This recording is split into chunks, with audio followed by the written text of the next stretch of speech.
Welcome back to Humble Pie. I'm your host, Jimmy D. With me.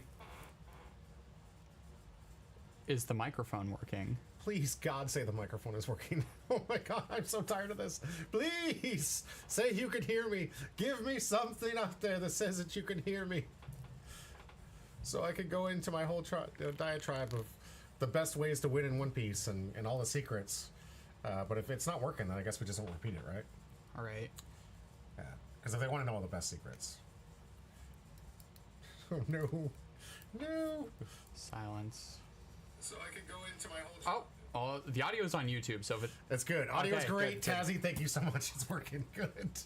And Tazzy, welcome to the chat.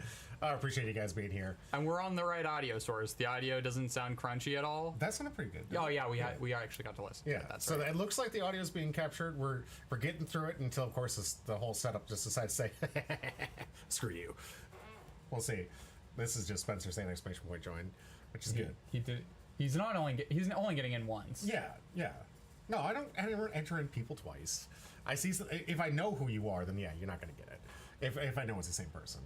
But there is a good tactic out there if you guys want to create different accounts on YouTube, because I'm live on YouTube too. And if I can't tell the difference between the two of you, well, guess what? You get another free pack. And speaking of free packs, All right.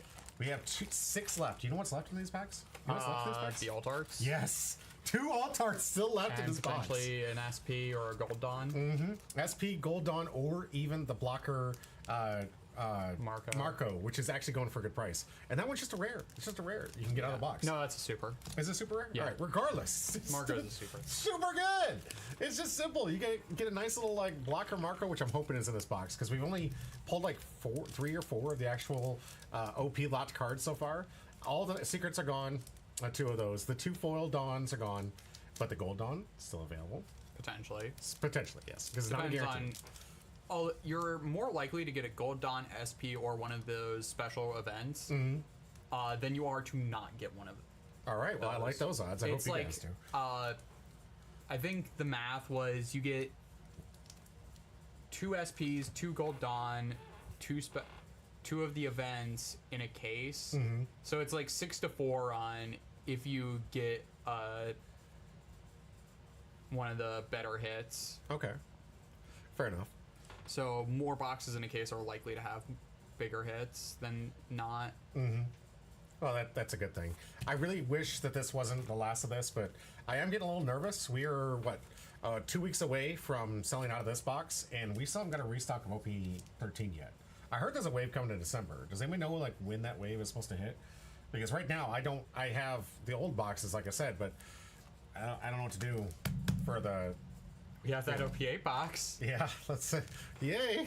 Let's go with this box. I don't know if I just went on a whole diatribe last night telling everybody why I don't want to do this one, because it's so cheap online, and this looks like I'm just trying to buy the bottom of the barrel cards and try to give these away for you guys. Chickies, good to see you. Oh, I mean, Josu's a good card, and Yeah. that's a card you could get a lot of. I mean, Rayleigh's in here. I play Rayleigh still. I like it. I mean, it got reprinted in PRV, but True, that's true. so it's no longer what it was. But you could get the manga. You could get the manga. Yeah. The SPs are really pretty in the set. If you get like an SP Bonnie or something, that's really big. Can you imagine if my whole goal with this one is actually sit on this as long as possible before it starts to like actually crawl up in value. It may be like a year, maybe 2 years. It actually crawls up in value, and everyone's like, "Hey, you remember this box?" I'm like, "Cool, let's pull this off from the dust." If this had the manga in it the whole time, You have like I think a year tops before this set begins to rotate. what Block 2. is it? Block 2? This is block 2. Yeah. Oh wow. Okay. Block 1 is 1 through 4. 5 through 8's block 2. Yeah, 5 through 8's block 2. Interesting. Okay.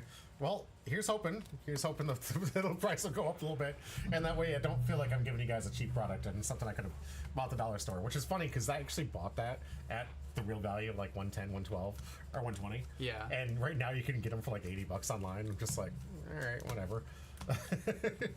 You win some, you lose some, and it's market. It's free packs. That's true. It's true. I mean, at least it's not the one that you bought from Premium Bandai. Oh, I know, right? What are you talking about? Like, who are you looking at?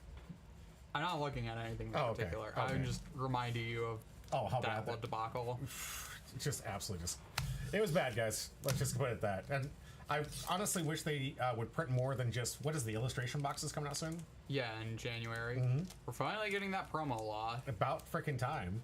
And of course, is the promo Roger in the illustration box? No, that's for the tournament pack tournament distribution packs. Okay. in December, so soon. Soon, baby! I need to get my hands on that. One of the really cool things that we're doing with at Lifelink Games right now is giving a lot of these tournament packs out. So stay tuned. Keep coming to those things. We're going to have a lot more events. Your boy's going to be on camera a lot more now that I can play in these and it's not during the season. And the date for the next championship series? I don't know. Why are I you know. pointing at me? I know you don't, because I don't either. I have no idea.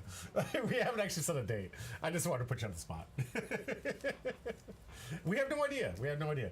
It will be launching. It will be different. And of course, this will be time when I can sit down with Daddy Lifelink and work our way through some kind of schedule to make sure that we get some really cool prize support for you guys. Definitely want to up our game and create a fun experience for everybody. And especially keep people engaged with this, because it's one of the more important things you have as a TCG, especially when people are talking about the TCG bubble. Have you heard about it? The TCG bubble? Are people thinking that this is going to be a bubble? I mean, Yeah. it does seem kind of bubble-ish. And the only reason they're saying that, I think, is because there's an oversaturation of TCG products out here.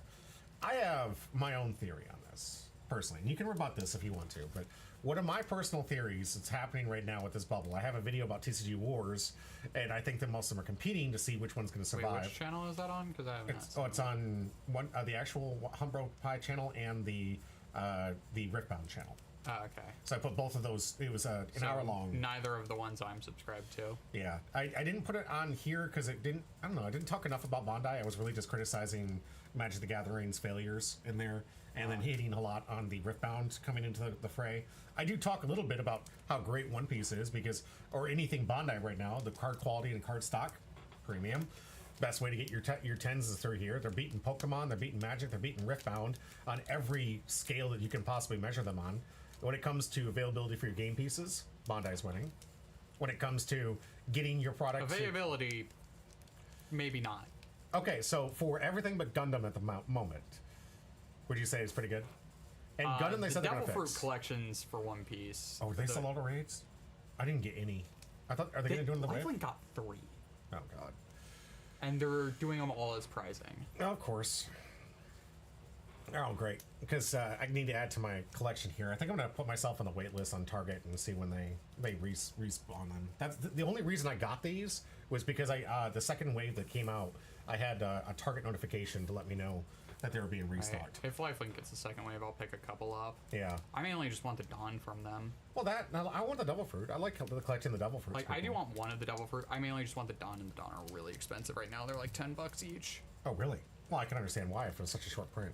All right, so outside of the Devil Fruit PRB, which maybe the illustration box will get some more access to it. Loose packs, yay, Yay! loose packs. No guaranteed hits. Can you weigh those? Do we know? I don't know. I'm I a don't little think, scared.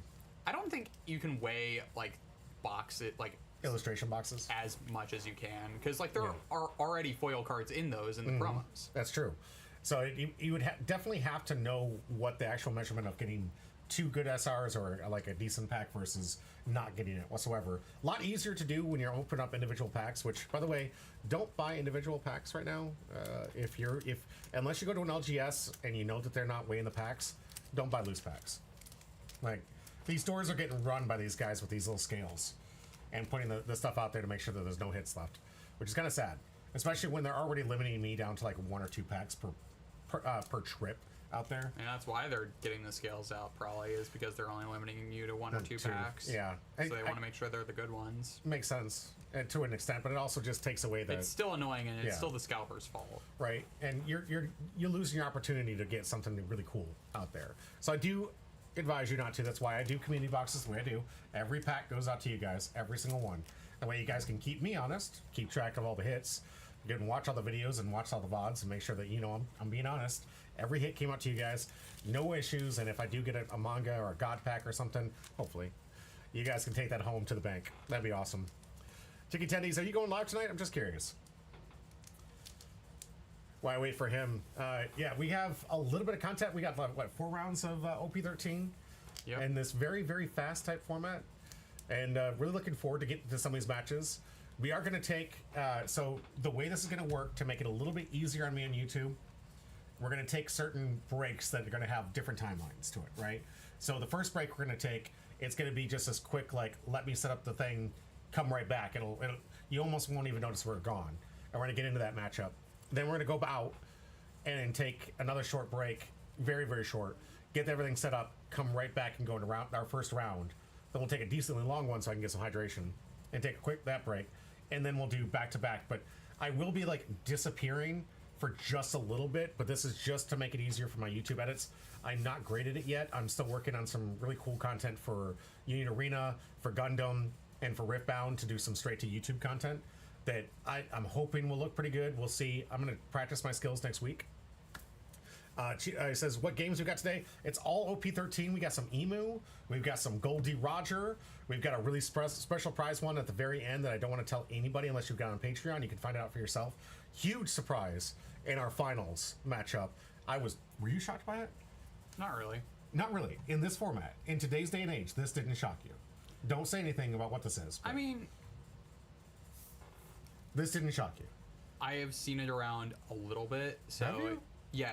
Oh, wow. And it was done by a really good player who's just recently joined us. So the fact that they performed well with that deck, it doesn't does not surprise me. No, he's a phenomenal player. He's been doing great with decks. I was like, what is this? What are you doing with this? And Chicky, you're going to want to see this deck list. If you're not on my Patreon, you should check it out. Because the deck list has already been posted for all of you to check it out. And if I won't cut this from YouTube, so it doesn't matter. This is just me kind of like stalling for time, letting you guys know. None of this is going on YouTube. This is not part of any game or video. So. Exactly. Yeah. This will all get cut. This is just for me talking to you guys, getting things set up for our first round. I do have some news about next week, just FYI. I will be going live because I don't want the algorithm to screw me. I will be going live for approximately maybe an hour on the days that I already go live. So that means on Monday, I'll go live. On Wednesday, I'll go live. On Thursday, I'll go live. On Friday, I will go live. And Saturday for a little bit I'll go live. So those days you'll get an hour with me. If you guys hit that notification button, just know that every single time I go live, I'm gonna be writing names down. And every time you put a name in there, I will add your name to the wheel. So that's multiple entries. So if I have you on Monday and you show up on Tuesday or on Wednesday, then I'll have your name on there. So make sure that I double, triple entry for it. And we're gonna have this crazy big giveaway when I come back from this vacation. So stay tuned for that. Also, Chicky J says, I am on Patreon, but haven't checked it out yet. You really should. You got some great content on there. Chicky J says, oh, I just saw what the deck was. I'm excited. I am too. I can't wait to see the coverage of it. I didn't even know how this went down. I was doing something else outside. I was in the event. That's right, because it was the last round. But super excited to do the coverage for this one and showcase what's in, what goes down with this. Wait, I digress. So, getting back to it, guys, if you hit the notification button, get on there. No, I will not be giving away stuff every single night. I'll just be adding your names to the list. And then when I return back, I'll have this big, massive prize stuff that I'll be giving out to say thank you to you guys for supporting me while I try to protect the Twitch algorithm from kind of tanking my channel because I'm going to be going on leave for a week. Going home, going to work on some editing skills, work with the family, enjoy it. I hope the rest of you are too, or have some kind of plans for Thanksgiving. You got plans? I do not know. Your family doing a Thanksgiving dinner or anything? I'm not entirely sure. Do you guys usually do Thanksgiving dinner? Yeah, it's just, I don't know if I have work that day or not. Oh, that's fair. But if you did, do you think they would wait for you? Probably. Yeah. Do you do Black Friday at all? No, dude. I don't either. No, Go ahead. like, I mean, unless, like, Lifelink is going to be doing Gundam things on I think Friday, they will. and if they do sales and I happen to see something I like, I might try and pick something up. But like, other than that, like, no, I'm not going anywhere for Black Friday. I'm not dealing with that nonsense. In fact, I work in retail, so they're probably going to have me back there. That's probably true. Yeah, they need a lot of people to cover down for I it. don't. Thankfully, I don't work on the sales floor, but That's good. Now, I've seen this personally myself because I do a little bit of shopping sometimes and look for prices, and when something becomes affordable, I usually pick it up.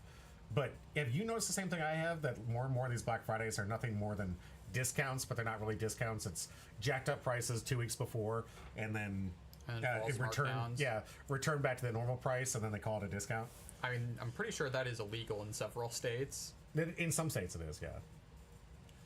but not all states. And I just these Black Friday deals. Does anybody else feel like they're not really that great anymore?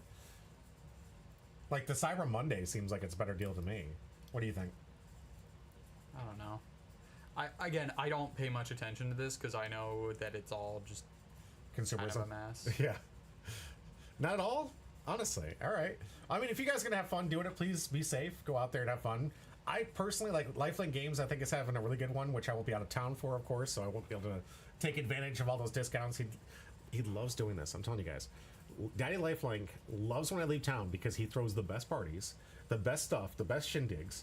Last time, like, I can't even say some of the stuff on Twitch because of Twitch standards. That's how crazy they get over Lifelink Games. Anytime I leave, he throws the biggest bash of all time. And you know what I'm talking about. No, I don't. No? Oh, bro. You got to show up when I'm gone. Like, Daddy Lifelink likes to punish me beyond belief. He'll send me pictures and photos and movies and videos, all the fun that everyone's having, and being like, I wish you were here. Not. It's crazy. All right. Do you think we solved enough? I think so. All right, guys. I think we got enough of the engagement. If you guys like these kind of things, of course, show up. This is the best way to get engaged with us. But right now, we're going to take a quick break. When we come back, like, legitimately, it's going to be like seconds, guys. When we come back, we're going to get right into the deck lists and all the format to make it good for YouTube and good for you, for entertainment. Ready? Yep. All right, we'll be right back.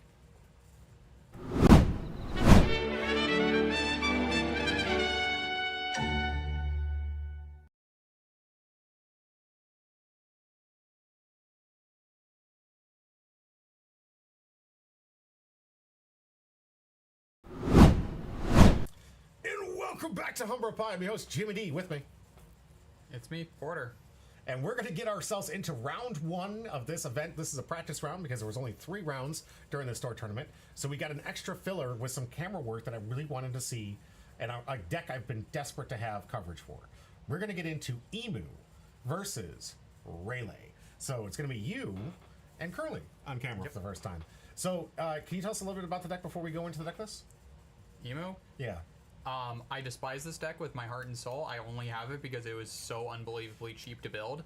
I think that this deck needs to be banned into the ground. I hate it so much, but I do have the deck. Like, it is fun to play, but this is the worst designed deck in all of One Piece, like, easily. Yeah. Actually know nothing about this deck. Yeah, all right, let's get into the deck list, shall we? Yeah, I can learn you about this deck. I can learn you about why this deck is a mistake. So, we have the leader. Under the rules of this game, you can't have events with cluster 2 or more in the game. And at the start of the game, play up to 1 Mary Joie type stage from your deck. So just play a stage from your deck. You're playing a 49 card deck. Immediately off the bat, it immediately increases your consistency. And then active main, or once per turn, trash 1 of your Celestial Dragon type characters or 1 card from your hand. So this is either from board or hand. Draw a card. It's better Sakazuki effect. Right. So not only are you playing a 49 card deck, cheating out one of the most ridiculous stages to ever be shown, and you also get a free cycle every turn. Already crazy. Tell them which one you usually start with. So you play the 1 cost stage for the mirror match, but here is the stage, the Empty Throne. Your turn. If you have 19 more cards in your trash, your leader gains plus 1k power. 6k power leader, pretty strong. It's only on your turn, so it's not defensive. Okay. That's good. But here's the main thing. Cost doesn't matter. You're playing this for free at the start of the game. You may rest this card and 3 of your Dawn cards. Okay. Play up to 1 black 5 Elders type character card with a cost equal to or less than the number of Dawn from your field to your hand. That's not that bad. That's just a 1 for. That's 4 3 Dawn. 3 Dawn for 1 card. Oh, that's not bad.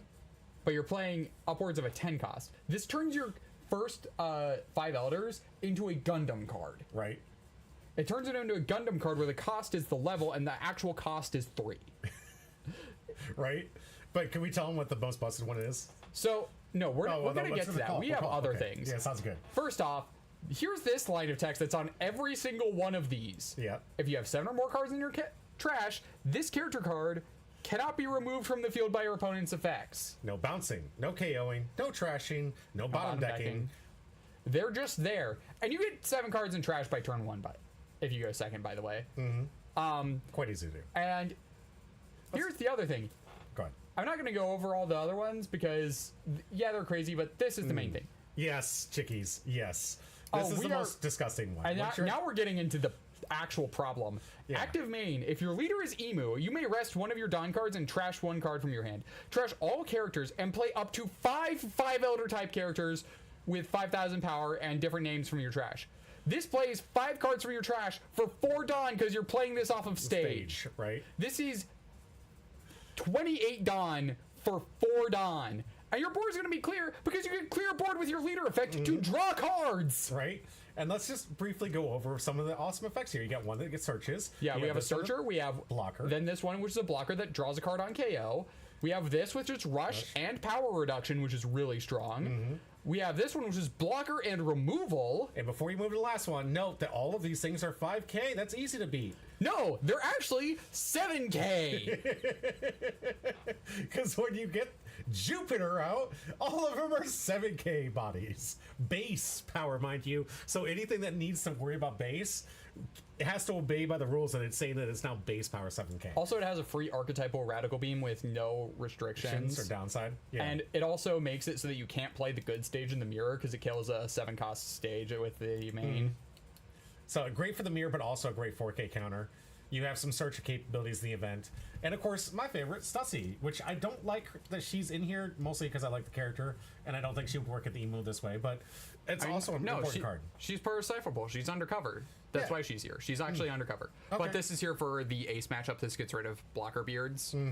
Which is absolutely important for this deck. Because while you do get a lot of 7K bodies, remember, you do have to trash the 12K to make this thing available. But next turn, if you get another one, all you have to do is just trash this and recycle again. So if they clean your board, guess what?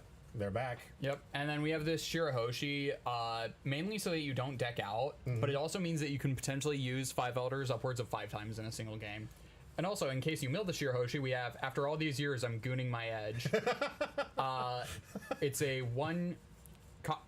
It's a one cost counter event that gives plus 1K, and then if you have 10 or more cards in trash, add a black character of 3 or less. So it recycles a 2K, basically making it a 3K counter, but it also could get back a Shirahoshi to stop you from decking out if you really need to. And then you have your searchers and blockers and counters and whatnot. Everything to make this deck as consistent as possible. And it does a very good job. It's the most consistent deck in the game. Yeah. This leader is absolutely insane. There's a reason why it's topping all these events, especially in the East and in the West. We're seeing it's not winning. It's actually losing to Red Ace. Blue Ace a lot. Yeah, no, Ace has a really good matchup into this deck, which is the only thing that is stopping this deck from being completely oppressive. Absolutely. But And this is a terribly designed deck. It is absurd. I hate it, but at the same time, it is actually kind of fun to play. right. Now, this one's going to be up against Curly's deck, who actually has been working on strategies to try to get underneath the Emu. Has had some success. Unfortunately, with the recorded matches that we had for it, we didn't have a day to display it yet. But he has been able to beat the Kendi's deck. Ace just goes over top of Emu. Emu cannot deal with 4 10-cost Whitebeard blockers. Yeah. Oh, we did get And- 4 blocker beards. Oh, Yeah, good no. grief. Ace just gets to go over top of Emu and play guys that are way bigger than Emu can possibly deal with. It's why you play the Stussies. Yep. Because it's the only answer you have. And this one only played 2. Is it normally at 4? Or is it just because you had 2, or what? No, was the it's case? 2 because you see it so consistently, and Okay, that's fair. you have so much draw power. You only have space for 2. Emu is a very tight deck list. That makes sense, actually. Now I'm looking at it. I mean, you got to get 4 copies of every single one of the Elders, and of course you got to get the 5 Elders.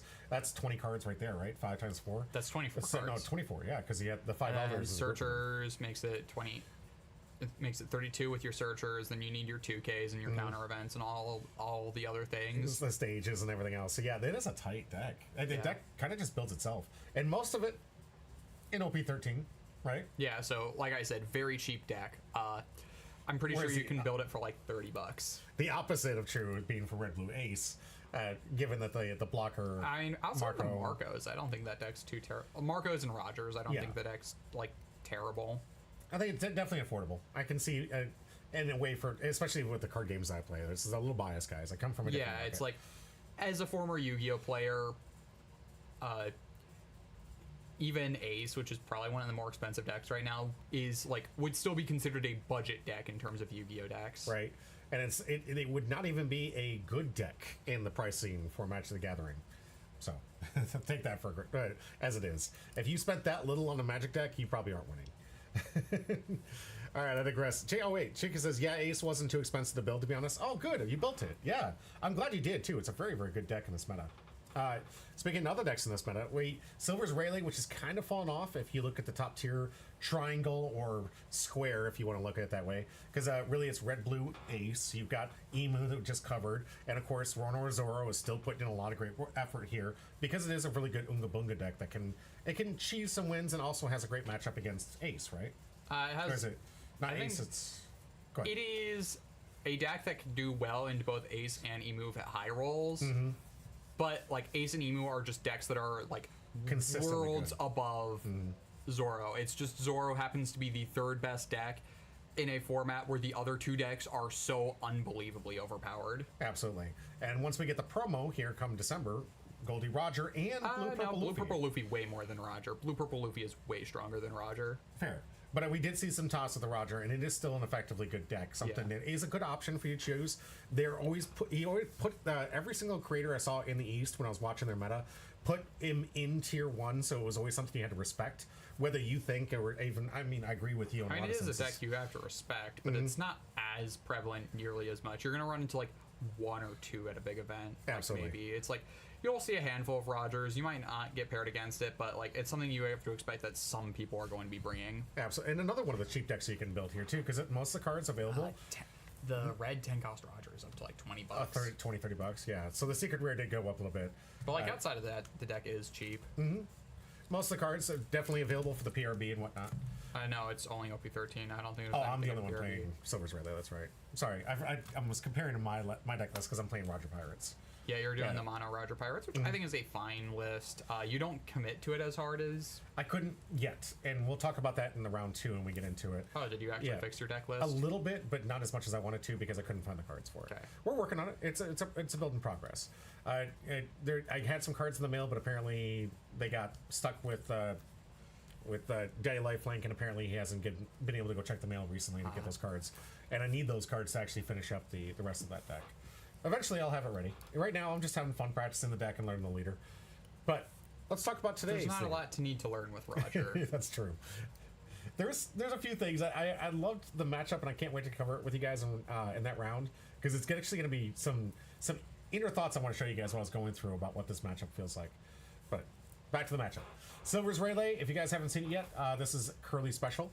Curly's been on this deck for quite a while and trying to make this work. I really respect players like that really try hard just like he do with Trafalgar Law. You learn the deck through and through, all the lines, you put enough work into it, and eventually it ends up doing really well for you, especially in the local meta, because you've learned this deck better than anybody else. And not to say that Trafalgar Law is a bad deck, but I think the way that you played it, the way that you practiced it consistently over and over again, you were the only one that could pilot it that way.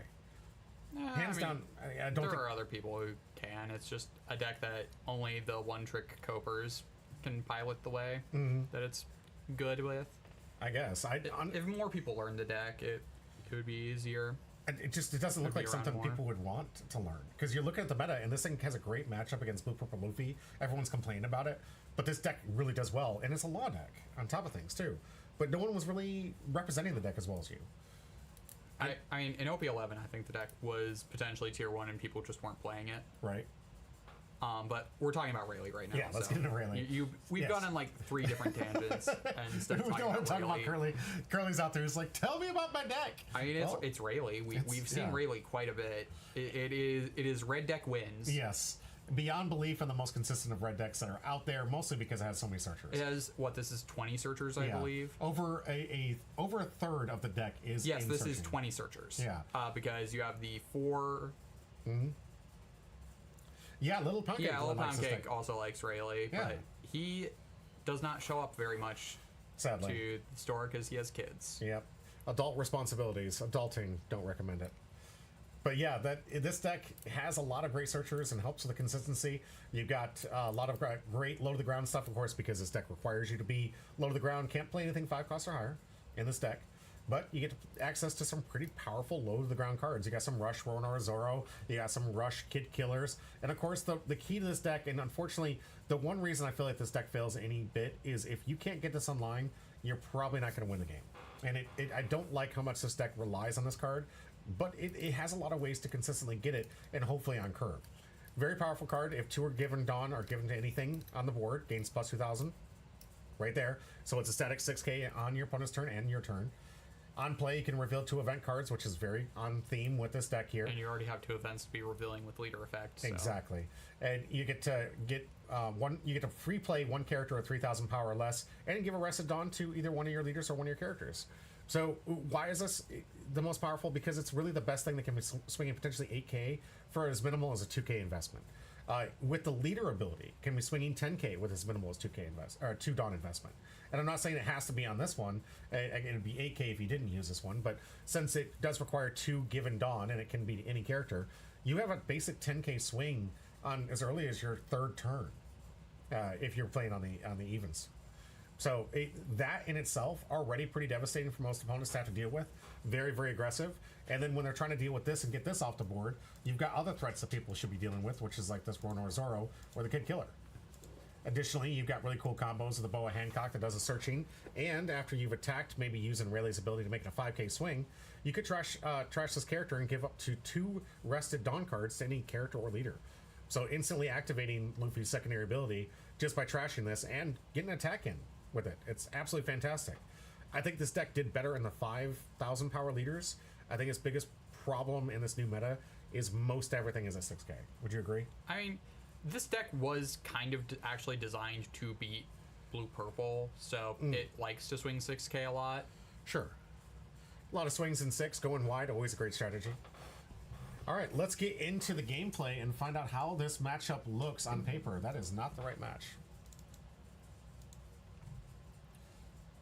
Nothing to see here. I always have the right match on already. All right, so I do appreciate you putting this deck together, by the way, because we do need some content with this. A lot of people don't want to play it. Yeah, because no one wants to be the guy that plays Emu, the deck that everyone hates. Right. It's like, yeah, you don't want to be shamed by your peers. I don't think we would shame you as per se, just say, oh, that deck, okay. And they're just That is shaming. I fail. Yeah. If you're not really excited to play the matchup, it's kind of a statement. Yeah, itself. we are not like always super competitive Sure. at this store. Like, it is like relatively casual, and people want to have fun. That's why we play games, and Emu is not a fun deck to play against. Sadly, not at all. Yeah. The deck is very linear. Does pretty much. Actually, no, it is not that linear until you get to 10 Dawn. Mm-hmm. It's like once you get to 10 Dawn, it's a very linear deck, but before that, it is actually has a lot of very branching lines. Okay. Well, that's good to hear. I'm yet to be able to see it really in action. Didn't get the luxury of being able to play on the sim. Still haven't had time to really get that kind of time in. I'd love to get some time to get some sim play, especially for all the other games I play too. There's a sim for like every game except for, well, I guess Magic the Gathering has Arena, but I'm not doing that. I mean, aren't there like free sims? Isn't there like Cockatrice and stuff? There's the tabletop simulator thing. You can do that. It does cost a one-time payment for it, but you can do it with a tabletop. But most of the rules you have to kind of like do on your own, right? Right. It's not like There's no automatic sims other than the one where you have to pay money to Hasbro. Yeah, right. So what was it like? Curly was super excited to try this one out with you. Was he talking to you at the table about this matchup? I mean, yeah, Emu does struggle a bit into aggro being a 4-life leader, but How many monocolor 4-life leaders have we had? 2. There's also a monocolor 2-life leader in Vegapunk. And Vegapunk, yeah, absolutely. But yeah, no, it's just this and an L are monocolor 4-life. And both surprisingly good decks. You see a theme? Yeah, it's because if both this and an L were 5-life leaders, they would be completely busted. Oh, absolutely. I have a theory that originally Emu was going to be a 5-life leader, but like in initial playtesting, it was so unbelievably dominant that they had to make it 4-life as just a nerf. Like, I think that the original draft for Emu had it as a 5-life leader. Probably. I like what they're trying to do because it's like the big bad, right? I mean, everyone who's watched the anime knows this is the big bad. We're already seeing what's happening at Eggman Island, so you know that he's big bad. So they made him a pretty powerful deck, or her. We don't know what emo is. It's them, whatever. Just use gender neutral. Just works a lot better, right? If you don't know, it's a silhouette. Yes. So emu in itself is a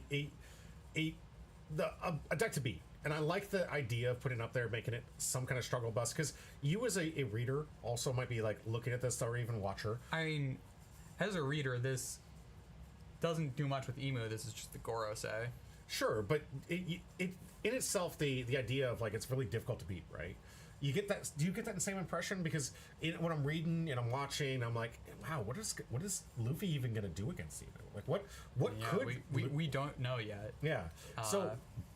Don't you feel like that they're going to do that in the card game? It's like, we don't know right now in the West. What do we do about this outside of Ace? Kill it till it's dead. I mean, you go second, okay. Because this is a deck that really struggles going first, which I am right now. So here I played out the Searcher, which looks at the top 3 or 4. I think it's top 3. Mm-hmm. Adds a Celestial Dragon, and then trashes a card, and then you can just trash it to draw a card. Oh, what are you cooking up, little pound cake? Yeah, a little curious. What you cooking up? I'd like to see. Is this in regards to this matchup in the emu deck in the current meta, or is this just something you want to do? I think he's just cooking. I mean, I know he's cooking some stuff because we finally have all the 14 cards in Sim. Right. 14 looks like a lot of fun too. I've seen some of the decks. Unfortunately, the red deck is bad. Yeah. I'm used to seasons where the red deck's bad. I was playing when Dragon was the red deck for the format. He wasn't the greatest. He was fun to play. Dragon was fine. It's not as... It's almost as probably some Ivan or Buggy. I mean, Ivankov did get new support. That's true. I would like to see some of those blue cards actually make Ivankov an impressive leader yet again. Because Ivankov was pretty good back in the 02, right? Yeah, you knew it. Yeah, little pound cake building up some 02 Ivankov decks. I like that. Just before rotation, right? Yeah. But still. I wouldn't expect anything less. 7 coming to life. All right, Curly on the easy take here. Usually the first one's an easy take. Yeah, no. Curly has said that he doesn't even really care about countering until he's down to like 2 life. Okay, makes sense. Most of his power is all about making sure he gets the plays off. Spams board, gets as wide as possible. Yeah, I don't like swinging to life, but it is good to just put pressure on if there's nothing at board to swing at. Mm-hmm. Oh, a Nami search. That's not good. This is the 4 turn you want to see the Luffy. Yeah. So, gonna get a Nami search, looking for a Straw Hat. The deck has, I'd say, this is the only one that can really whiff that well. Luffy. But there is a Luffy. Out of all the searchers, I really don't see anything whiffing except for Nami, just because... I've seen Buggy whiff quite a bit. Really? Oh, that makes sense, actually. Because you're not guaranteed to see a red event. Yeah, but one of the good things about Rayleigh is that even if you whiff off of your searchers, you can just convert them into attackers. Right. That's true. So there is some extra utility. Right now. Yeah. Revealing 2. Gonna get in for a 5. Simple 1k counter from Porter. Yep. You really do just have to play Protect the Castle, so I do have to counter out of a lot of these just because I am 4 life and I do need to survive till I'm at 10 done. That makes sense. Nice little... Is that 2k? That was 2k, yeah. Yeah, that's a 2k response there. Gonna activate. Oh, big swing here for 7. Are we gonna get... No, Rested Dawn for the +3. Never existed in the first place. Right. That's a good line. I like that. Yeah, I use that in the actual game. Do you? That's cool. That, yeah.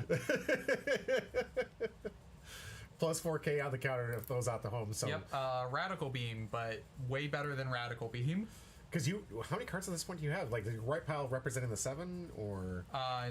One pile is for one of each of the names for when I get to 10 cost, and the other pile is just trash.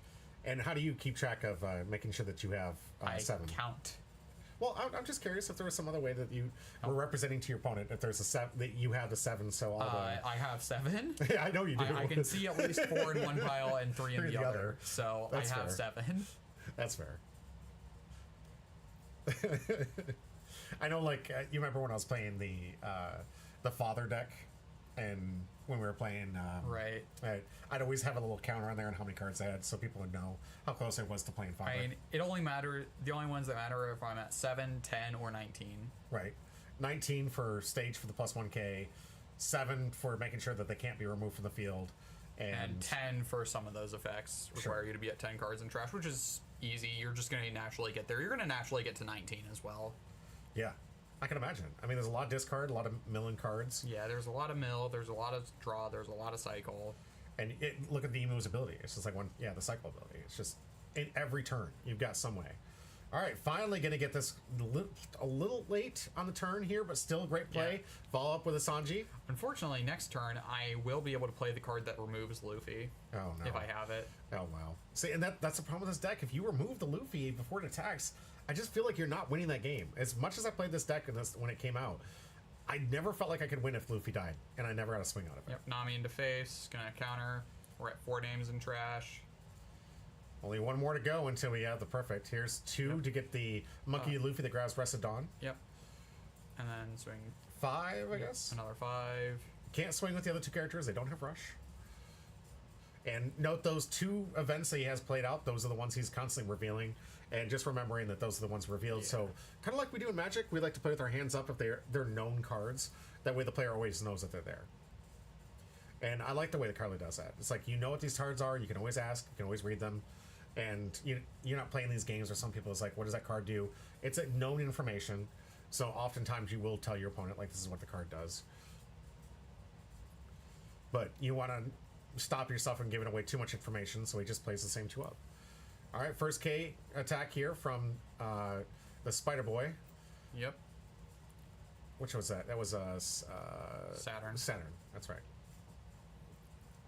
Try to remember which ones were which. Now I'm using my search event. Pick up Yeah. the 3K counter event. Okay. I love how a lot of your counters are just 1 cost and counter. I looked at them too. There's only one of them that's leader only. The rest of them are leader and Yeah, character. the 3K event is leader Yeah. only.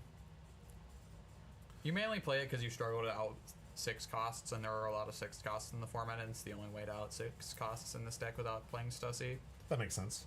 Because your main removal, which you're going to see here, is 5 cost or less in its base. Yeah. And this is a really good answer to all the Yeah, cards in it's- Curly's deck. Everything's free. I mean, yeah, because Rayleigh has to play that way. So yeah, we're just Yeah. going to get rid of the Luffy there. And without an attack, Curly already on the back foot, which is kind of sad, in my opinion. It doesn't feel good. We'll see if Curly can recover. Still at 4 life to 3. So as far as the life war, Curly's up. But the clock is ticking. You're only 3 down away from 10 cost. Yeah. And that's when games are going to get real spicy.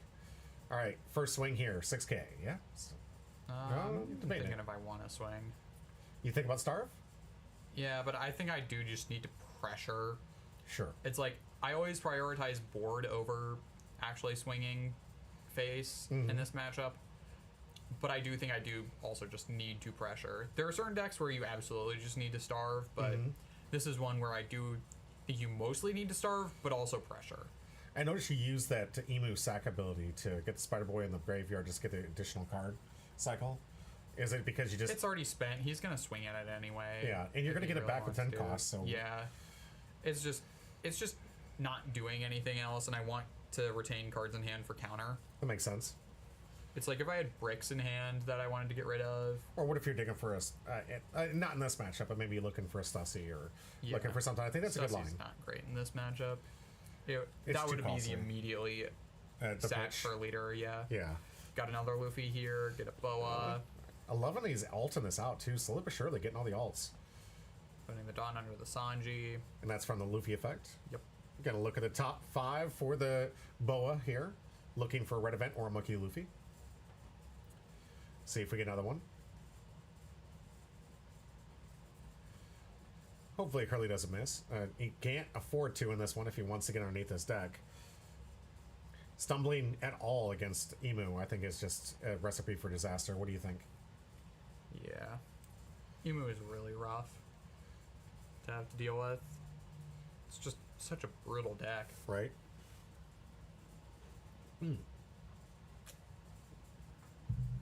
Grabbing unblockable event. Okay. So if he can get you down to 0, he has a win con. Because you do play a blocker in this deck. I play quite a few blockers. Oh yeah, you have the cheaper one for the early game. Yeah, and I get 2 blockers off of 10 cost.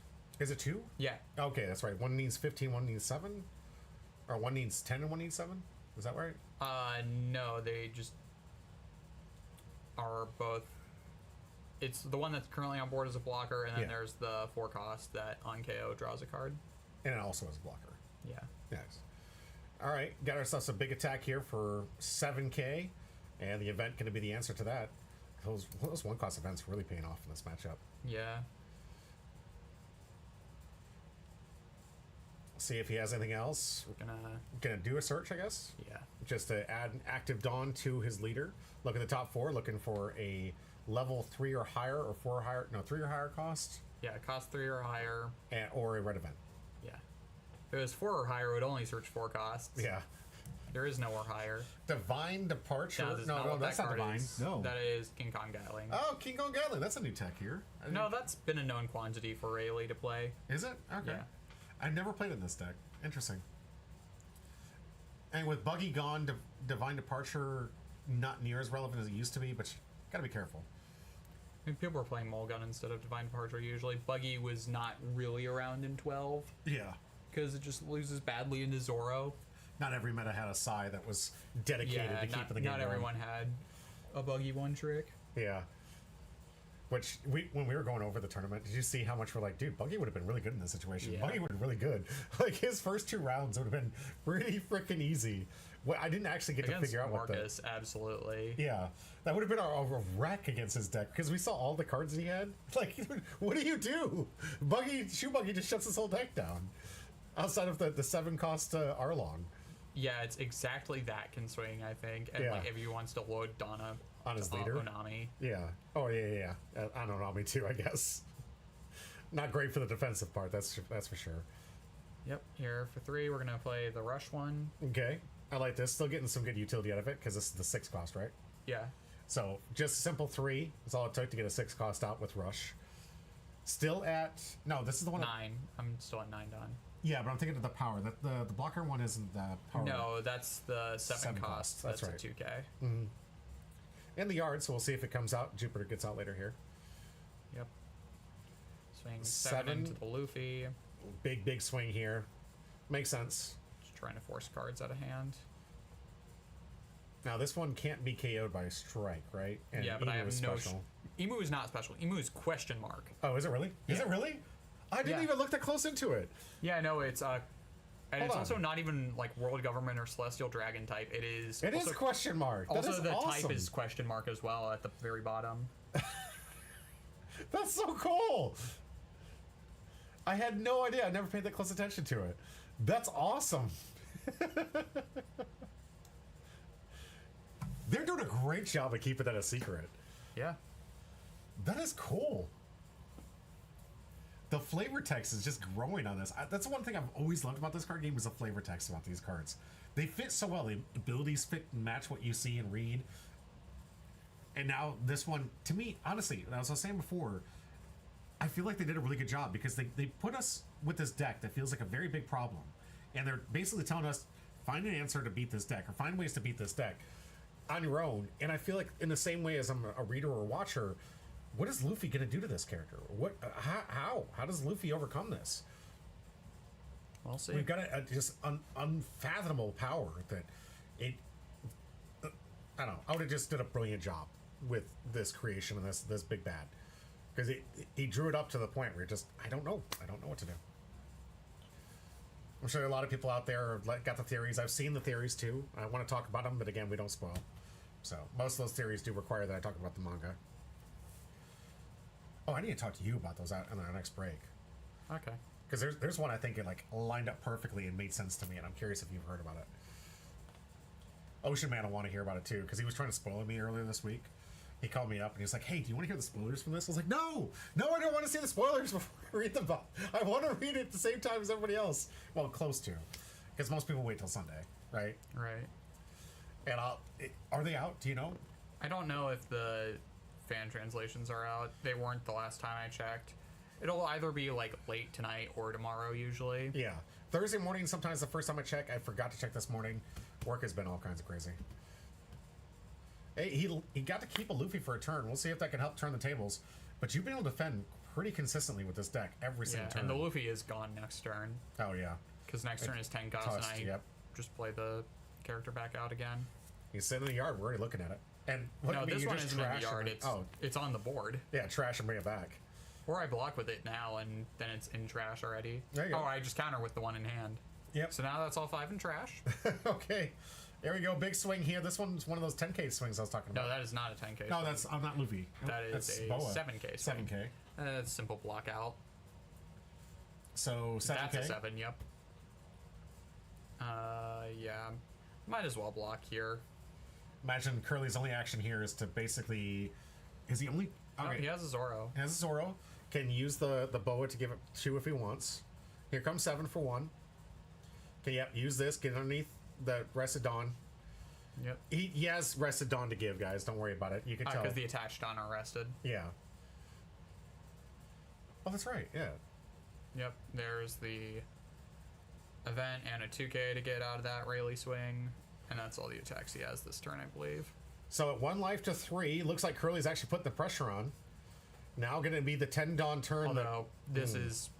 Yeah, this is 10 Dawn. Yeah, this is where this deck goes on all cylinders. So let's see the first play. All we need to see is a 10 cost in hand. I'm sure Porter saved it. He did. Yeah. 5 Elders now in play. Board wipe himself. Oh, sad face. He loses 1 character. To bring out all 5 of the Elders. Now, 7K, 7K, 7K, 7K. They're all 7Ks. They're all 7K. We have a blocker. We have a blocker. We have a rusher. We have a searcher. And then an on-K... No, just a 7K the blocker booster. is the on-KO draw, and the other one is just boost them all to 7K. Yeah, and then I'm just searching and then pitching a card to get rid of the Luffy. Wow. Rusher probably, I imagine, going to go into this Ronar Zoro and clean up the board.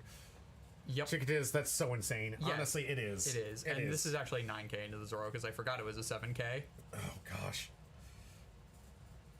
Just absolutely disgusting. 1 turn, 4 Dawn. The tables from what we just saw between Curly and Porter instantly changed. Now the turntables. Yep, and now I'm leader affecting to just cycle a card. Draw a card, why not? Yeah, I already attacked with it. Right. And you can easily play it next turn if you want to. Yeah, I mean if I have another one. Sure. Stage will get it out for a nice simple 3.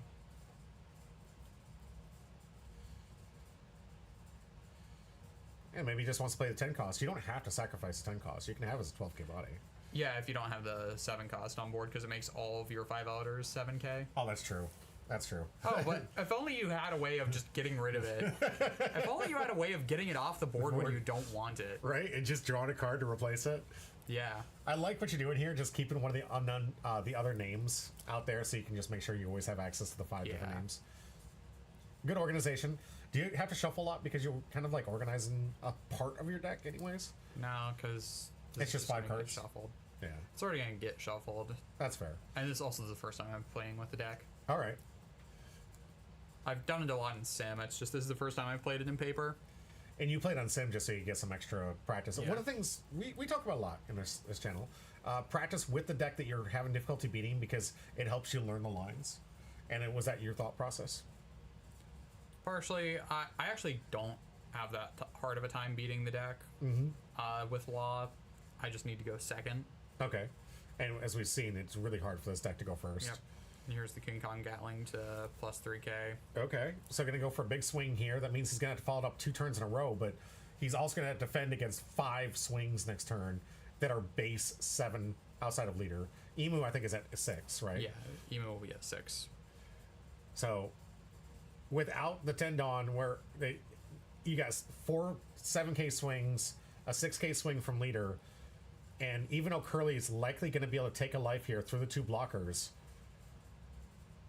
he has to survive this next turn. Yeah. And this deck doesn't play blockers.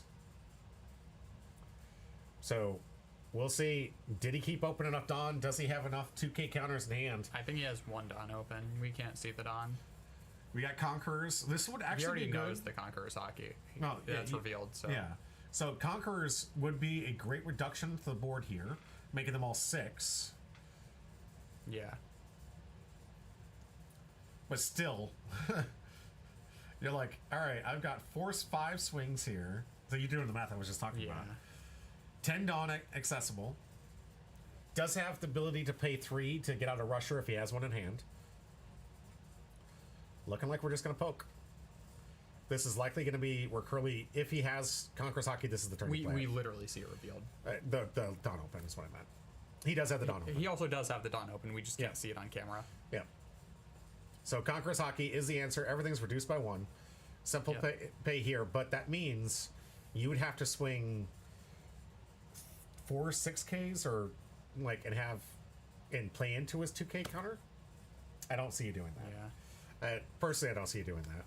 You do realize that next turn, if he has another one of those unblockables, this is it, right? Yeah, so I think I'm either trying to go for game here or trying to get him to use the unblockable as counter. Oh, okay. That's fair. It's a good strategy. So if that's the last card he has to make sure it can stay, it is a 2K counter in hand. Curly does have to keep it if he wants to be able to survive this turn. Or wants to win next turn. If he's going to survive, he might have to use it. Yeah. So our first... Just 6. Oh, 6, sorry. Yeah, because of the reduction. The Conqueror's Hockey, yep.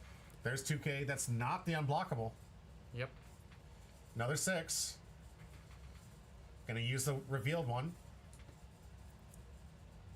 Okay, here's 6. Curly gives 2 1Ks. We have a 6K Emu, 10 Dawn. Technically now 5K because of the Conqueror's Hockey. Yeah. Oh, this right does affect the leader too, doesn't it? I forgot about the leader effect too.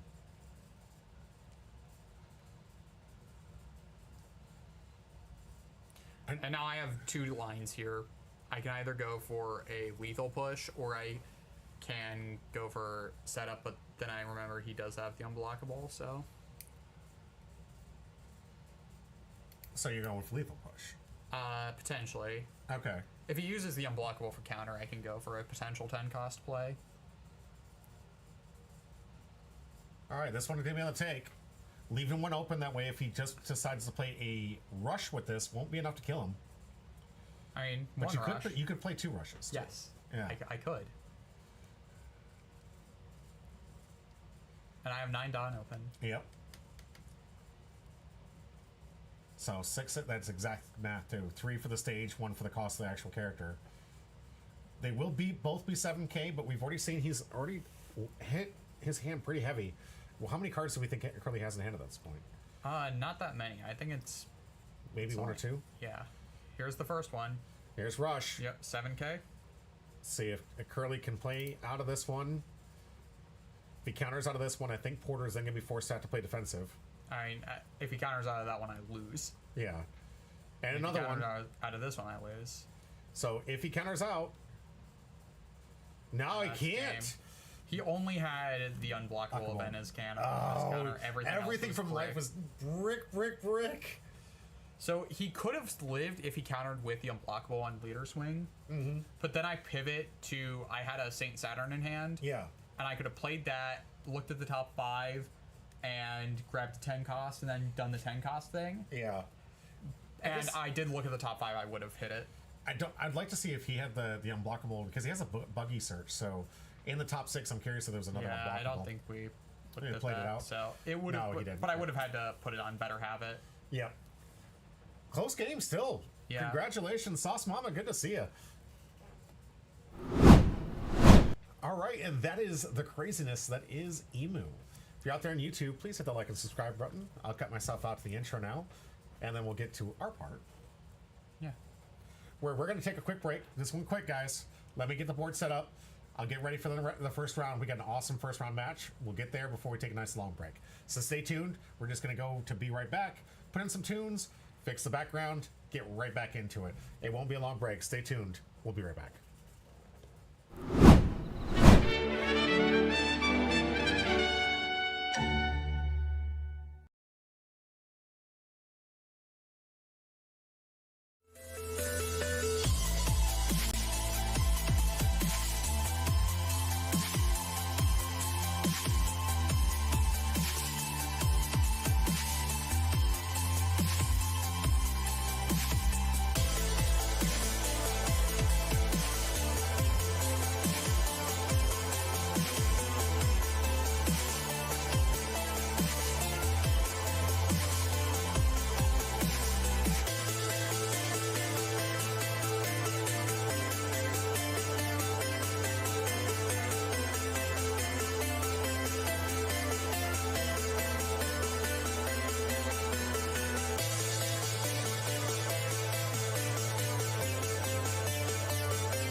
And welcome back to Humble Pie. I'm your host, Jimmy D, with me. Get a good spell. That would be Porter. We got ourselves round one of the store tournament that we held just last Tuesday. We got ourselves a great first round here. Colin playing. Yeah, surprise you. No, it won't. Start at 21. Huh? Did he send you a new list, or is this No, the same that's one? the same one. No, I thought he did change some things. he did change 2 cards, but he didn't tell me what they were. And I did hit him up. I hit. You saw me the night of. I hit everybody up. Doesn't he play the Garp Searcher now? Or did He does put play the those? Garb Searcher. Do you know what he replaced it with? I don't remember. Let's just have it so we can talk about it. I mean, yeah, it's a crazy card, so... Very, very good card. Obviously, this isn't going to be perfect, but we'll have it on there. We do have some really cool tech to showcase because there's one card that got printed that kind of makes Start at 21 a little bit better. If not, I don't know. I think it makes it a little bit better. I like the Searcher. I think it's one of the most powerful Searchers in the game today. So, and really cool and limited to Monkey Luffy, Porcosti Ace, and Sabo. Yeah. Interesting for the Sabo, because I know that he kind of was there during the time, but... It's supposed to be support. It's a set themed around the Three Brothers. They want to print generic support for the Three Brothers. That's fair. And this one will be going up against a new favorite that's going to be putting in a lot of work and a surprise hit over in the East, and now, maybe in the West, Green Purple Limb. I can't wait. We're going to see Cam Sharp versus Colin, round 1. Let's check out the deck list and find out what's going on.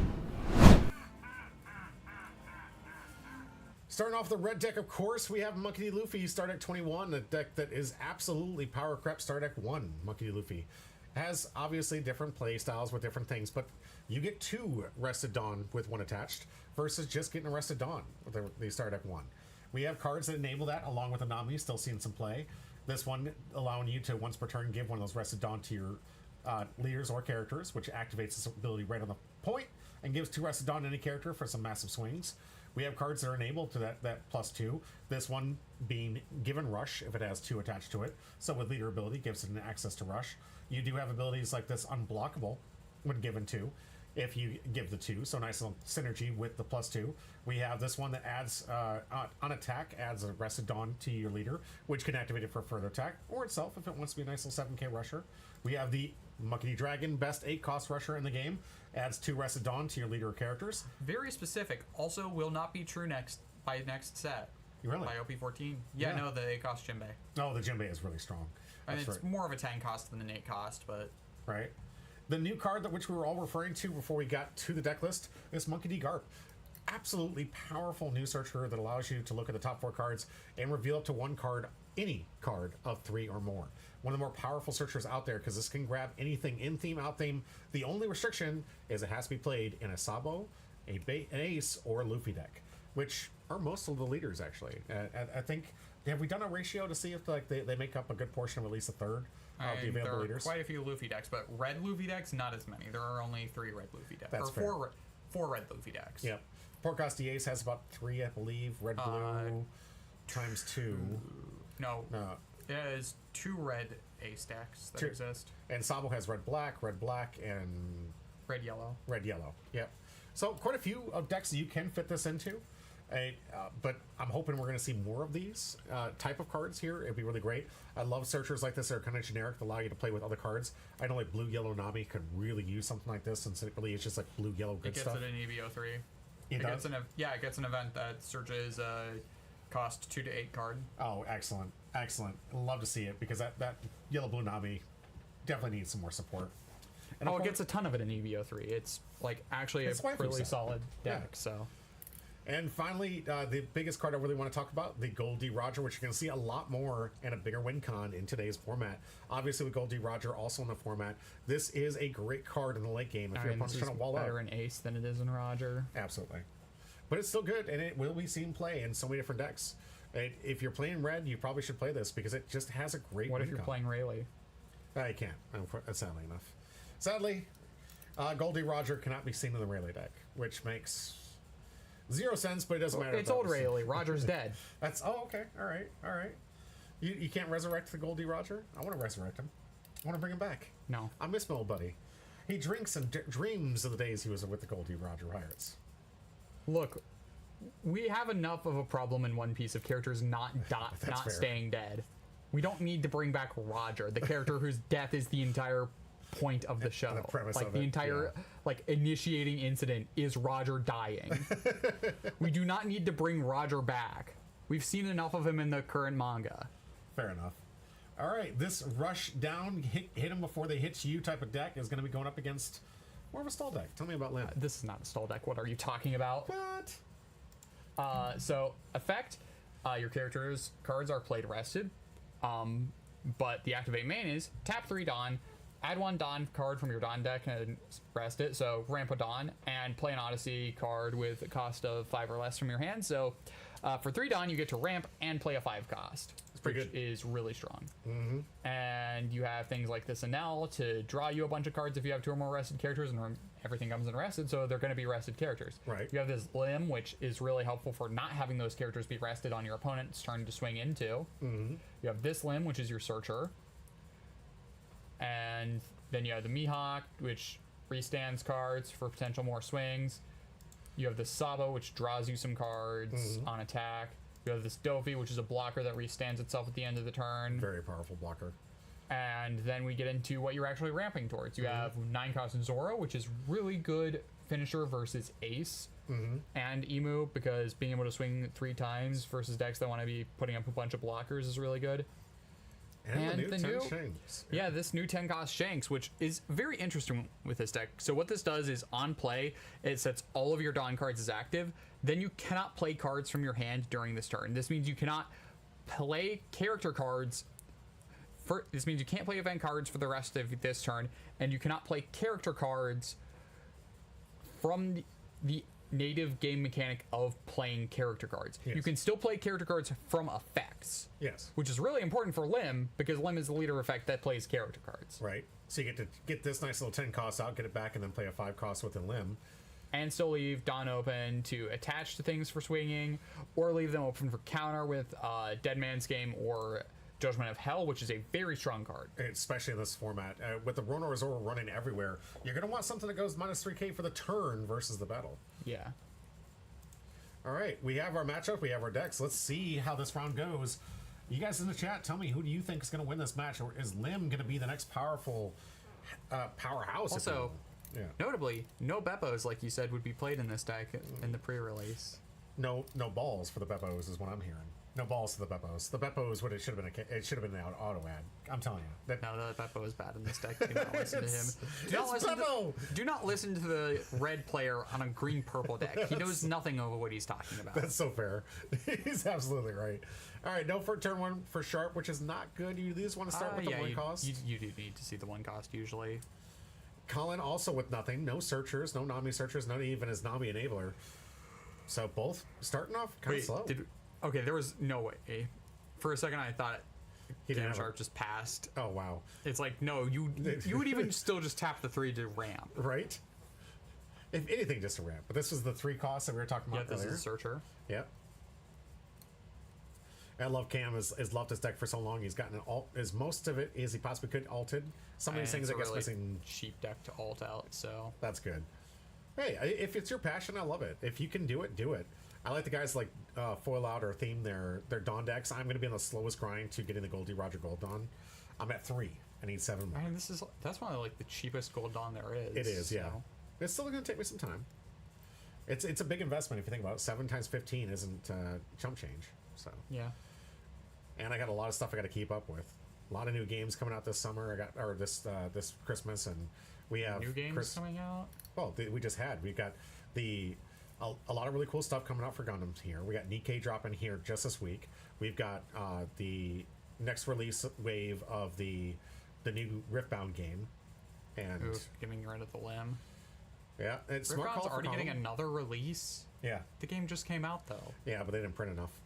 Oh, it's a It's second a print wave. issue. Yeah. Okay, so it's like what we're gonna get for Gundam with a second wave. Exactly, which I'll have to invest in as well because I definitely didn't get enough. I'm begging people for commons and uncommons, like just to play my decks. Wait, what uncommons and commons do you still need? I think I did get word from one of the members that said he had some of them, but it was the 2 of the purple pilots that are commands, not pilots, but they work for X. Okay. And what was it? One each of like these. They were both uncommon cards, but it was just I didn't get enough on the what I was able to get to actually to get all the commons and uncommons I needed. And that's just so I could test it out. And I wouldn't even be playing it this weekend because we got the A new type challenge, which is more serious. yeah, huge competitive season. We're going to be going live with that, by the way, tomorrow. Stay tuned for that. It's going to be a lot of great prizing on the line. This is going to be a big competitive tournament for Gundam. The store finally got permission to do the new type challenge. We missed it the first wave, but hopefully we'll see a nice packed house of people really wanting to get into playing this with us here. It's bound to be an epic night. Going back to Colin here, this one probably should start focus on the game considering how quick these usually go, right? 6 Dawn turn for Colin.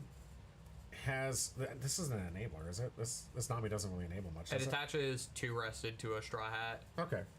Leader or character, so. Forgot to cover this one. This one's from the starter deck itself, yeah, this is starter deck 21. Oh, there's the Luffy. Hey, nice. Getting the Alt-Art Luffy out in action here. See if it comes in. It will. It's got Rush. Why not? Using the Nami ability to take the rest of Dawn, attach it to leader. We'll see Colin continue to put the pressure on the board. Could make sense here. Wants to make sure he doesn't have a whole lot of options for rested characters. Lim usually needs at least 2 or more rested characters to get active. Yeah. And then we're going to swing 9 at life, take easily. Oh, absolutely. Especially since it's the first one we've had to take so far. And leaving 1 open for potential counter. So, Rad Beam a little bit too far away from being the still answer. Still a 2K if nothing else. Fair. And a pinch, it can help out. All right, Lim almost at 10 Dawn because how many times we've already seen this thing ramp. Gonna see if we can attack with his Dolphamingo. Very awesome blocker that gets to restand itself here. So 9K coming in. Yep. Probably should be to the Luffy. These blockers that can restand themselves, super OP in these formats. That was to life? Yeah, apparently. I don't like that. I'm not actually surprised that you don't like that, considering you prioritize board always. Yeah, but you should be prioritizing board. Yeah. Okay, now... Gonna draw 2, discard. It's like this is very much a situation where you prioritize board. I don't... Ooh, so the new 10 discarding cost. the Shanks, we need to discard 1 more, I believe.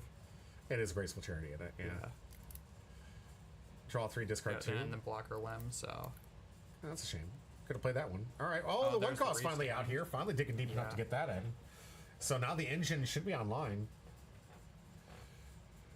And then there's a blocker Lim. There we go.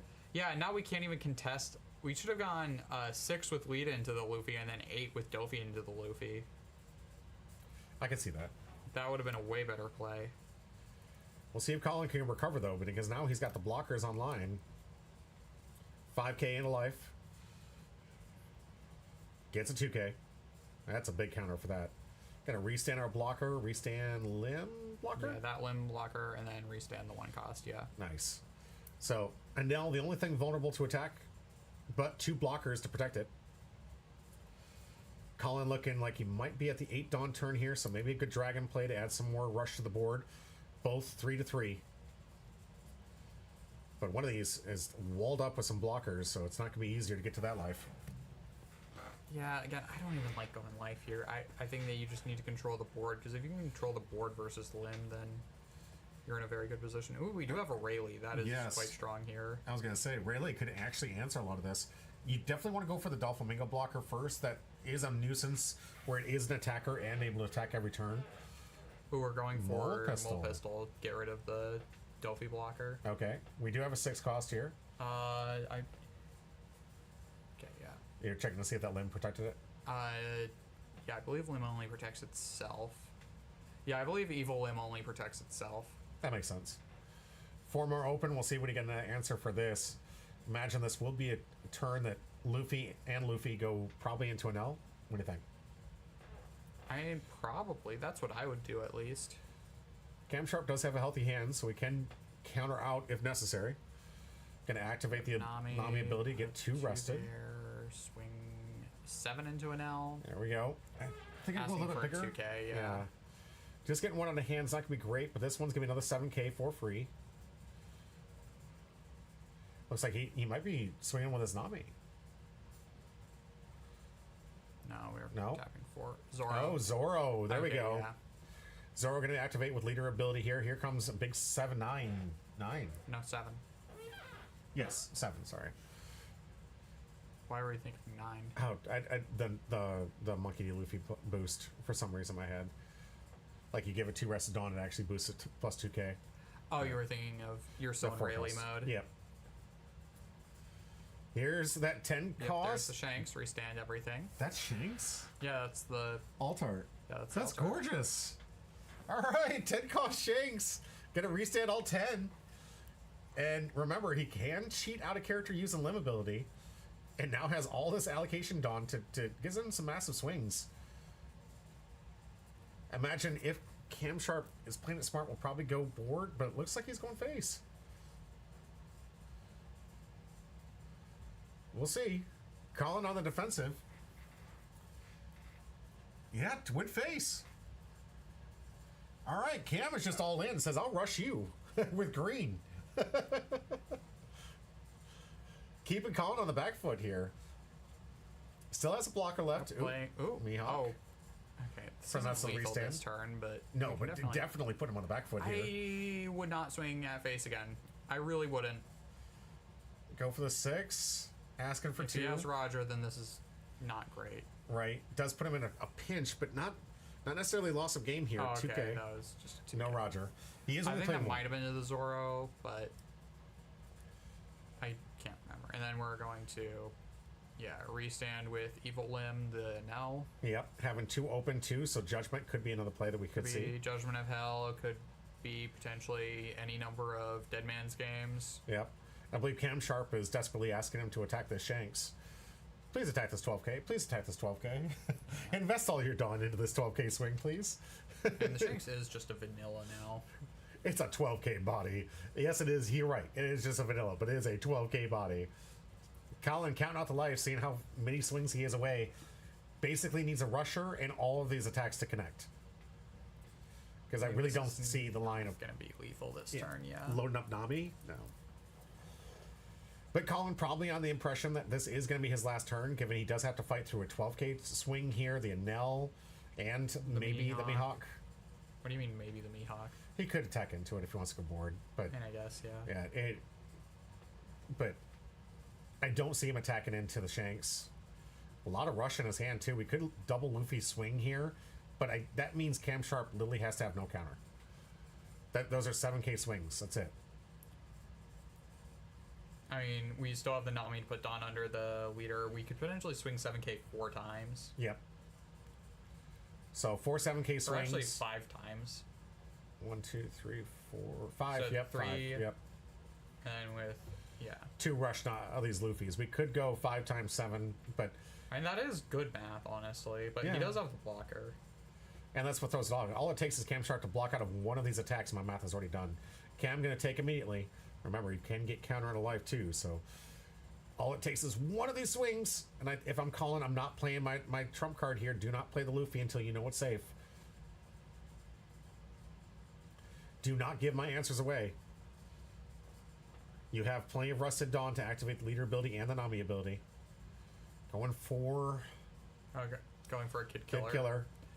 Okay, Nice, that's just 7K. natively 7, and we still have another Dawn to work with, I guess. Fair. Cam Sharp. Looking like he was going to take. But he could counter out of this one. Remember, he still does have access to a blocker. Cam taking. No trigger. There weren't a lot of triggers in this deck, were there? I don't think there were. I think the only trigger is Judgment of Hell, Yeah. which does nothing here. Right. Pretty much, it only de-ramps your opponent 1, I believe. 5? Why? Because we're trying to load up the Luffy, I guess. Oh, there's the Judgment of Hell. Okay. So I guess sync that and the Luffy, yeah. Ouch. I mean, we can still swing with the Luffy, I think. Because if we leader effect and Luffy effect, it still puts it back up to 5k. Yeah, but that means he has one blocker to out one and then one attack. Yeah, that no, lands. I mean, this is already... It's beyond repair. Yeah, you cannot win this turn.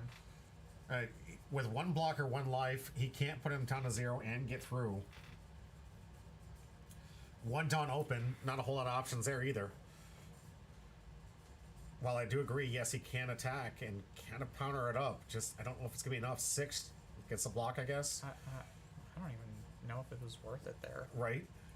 I don't like block if it's like actively threatening lethal and there's no more counter. Right.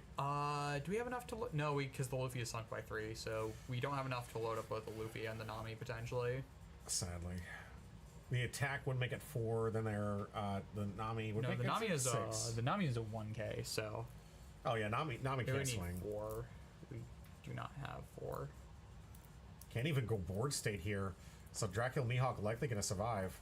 I mean, we have to go No, we can't go Mihawk, can we? Yeah. Good. Wait, why did we put it under the Nami there? That is a good question. Because we could have gone the Mihawk. Right? We put 1 under. Oh, I guess that's not enough. That's a 4K.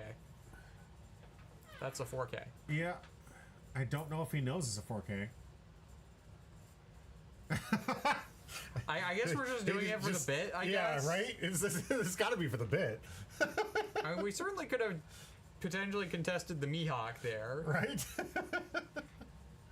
All right, back to Cam Sharp.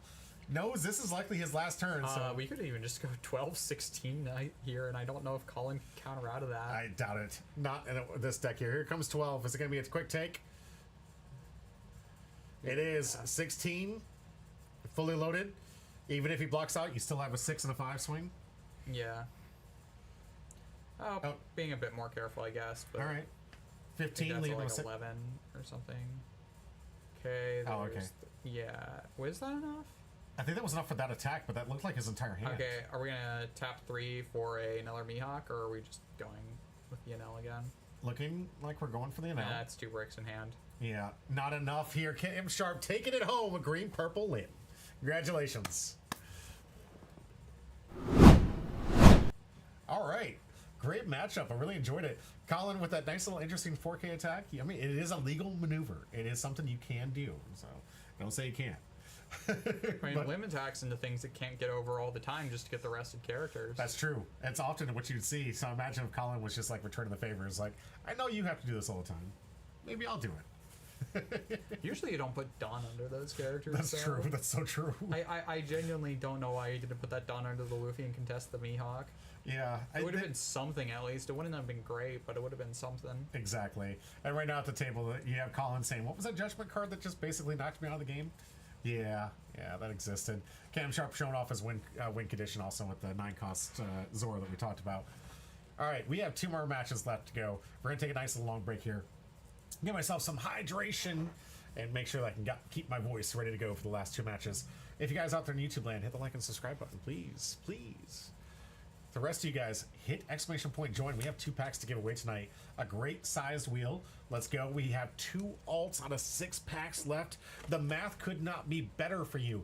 4 packs left in box, 2 packs out here, 2 alts guaranteed. The Gold Dawn, or an SP, or SP, an event. or an event. All of those still possible and out there. Or a manga. Or manga. I think manga is unlikely because Lifelink, I think, has. Yeah, I don't we already got a manga pulled at. Do we have? I thought it was on 13 that we pulled the manga. Did we have a manga on this one? Yeah, we had a manga. Yeah, Wolf pulled the manga. Oh, the Wolf did. Yeah. So still potential. No God pack pulled in the store. That's always an option as well. Oh yeah, we could get a God pack. Let's see where that goes. I just need an exclamation point join on YouTube and over on Twitch. I think you'd have to get no Gold Dawn in a case for the God pack though, but we don't know what the case was. Yeah, I couldn't speak to it, guys. I'm sorry. Regardless, free packs. Stay tuned. We'll be right back.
like the girls I knew before. Their diamonds shine, but you're shining more. They don't make me smile the way you do. I'd run 1,000 miles just to be with you. Run up on me now, show me a sign. Show me a sign, show me. Don't play with my heart like you play with my mind, my mind, my mind, mind. Tell me, baby, won't you tell me if you agree that this loving is true? I said, tell me, baby, won't you tell me if you could see me in your future too? Do you feel like I feel?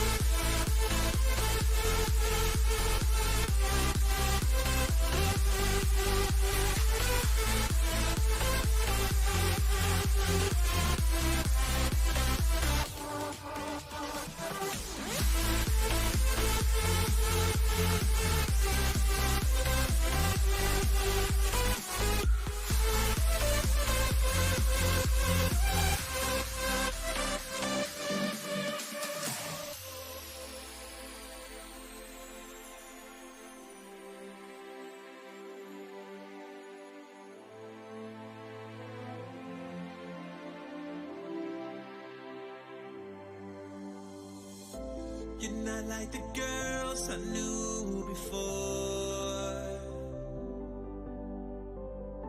Their diamonds shine, but you're shining more. They don't make me smile the way you do. I'd run 1,000 miles just to be with you. They don't make me smile the way you do. I'd run 1,000 miles just to be with you.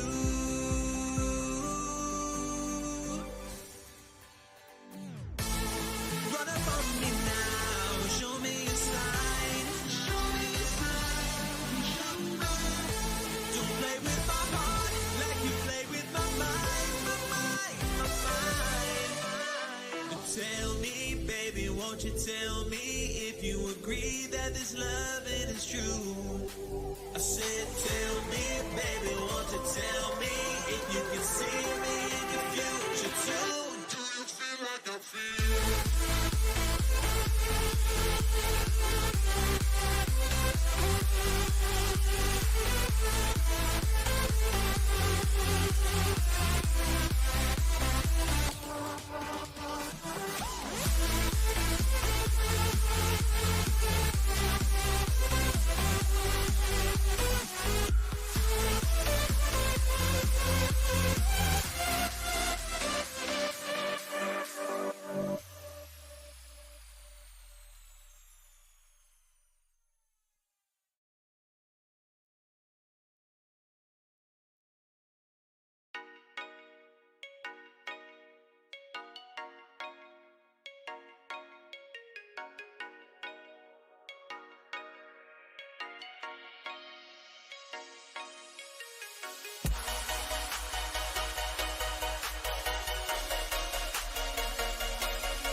Welcome back to Humble Pie. I'm your host, Jimmy D, with me. Order. And guess what, guys? We got a Roger off. That's it. It's a Roger off. Your boy, Jimmy D, at the table against Steven here. And we're going to see two different takes on the Roger, Bill D. Roger, that is, leader build. Both of us winning our first round, going to the second round, head-to-head, undefeated, Goldie Roger versus Goldie Roger. Die rolls, important. Sequencing, important. And high costs, important. We're going to talk about these deck lists, what it is to deal in the mirror match, because you might have to see it in your life here, and talk about the differences here, because obviously I play a little bit differently. I like to try out my own thing. Wrong. Sometimes it is, sometimes it's not. You gotta make some errors, you gotta make some mistakes if you're gonna learn. And that's what I like to do here on this channel. I get humbled a lot. That's why we call it the Humble Pie channel, because I get humbled by playing these games and learning through my mistakes. Thanksgiving is coming up, so you probably are going to be eating a lot of pie. Yeah, I am. You better believe it. We eating some pumpkin pie. Oh, we get along just great. I cannot wait. Looking forward to it. I hope all of you are going to have a great Thanksgiving, and you won't see this on YouTube at Thanksgiving time, so hopefully you guys did have a good Thanksgiving.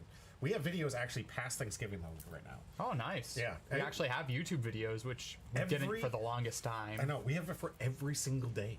Every single day, 4 o'clock, we're giving out videos out there. And we have enough past Thanksgiving and then some, because after tonight, I'll be editing these videos, put them straight to YouTube, and continuing that trend to just make sure that we always stay ahead. So if you guys are out there on the YouTube land, hit the like and subscribe button. Comment.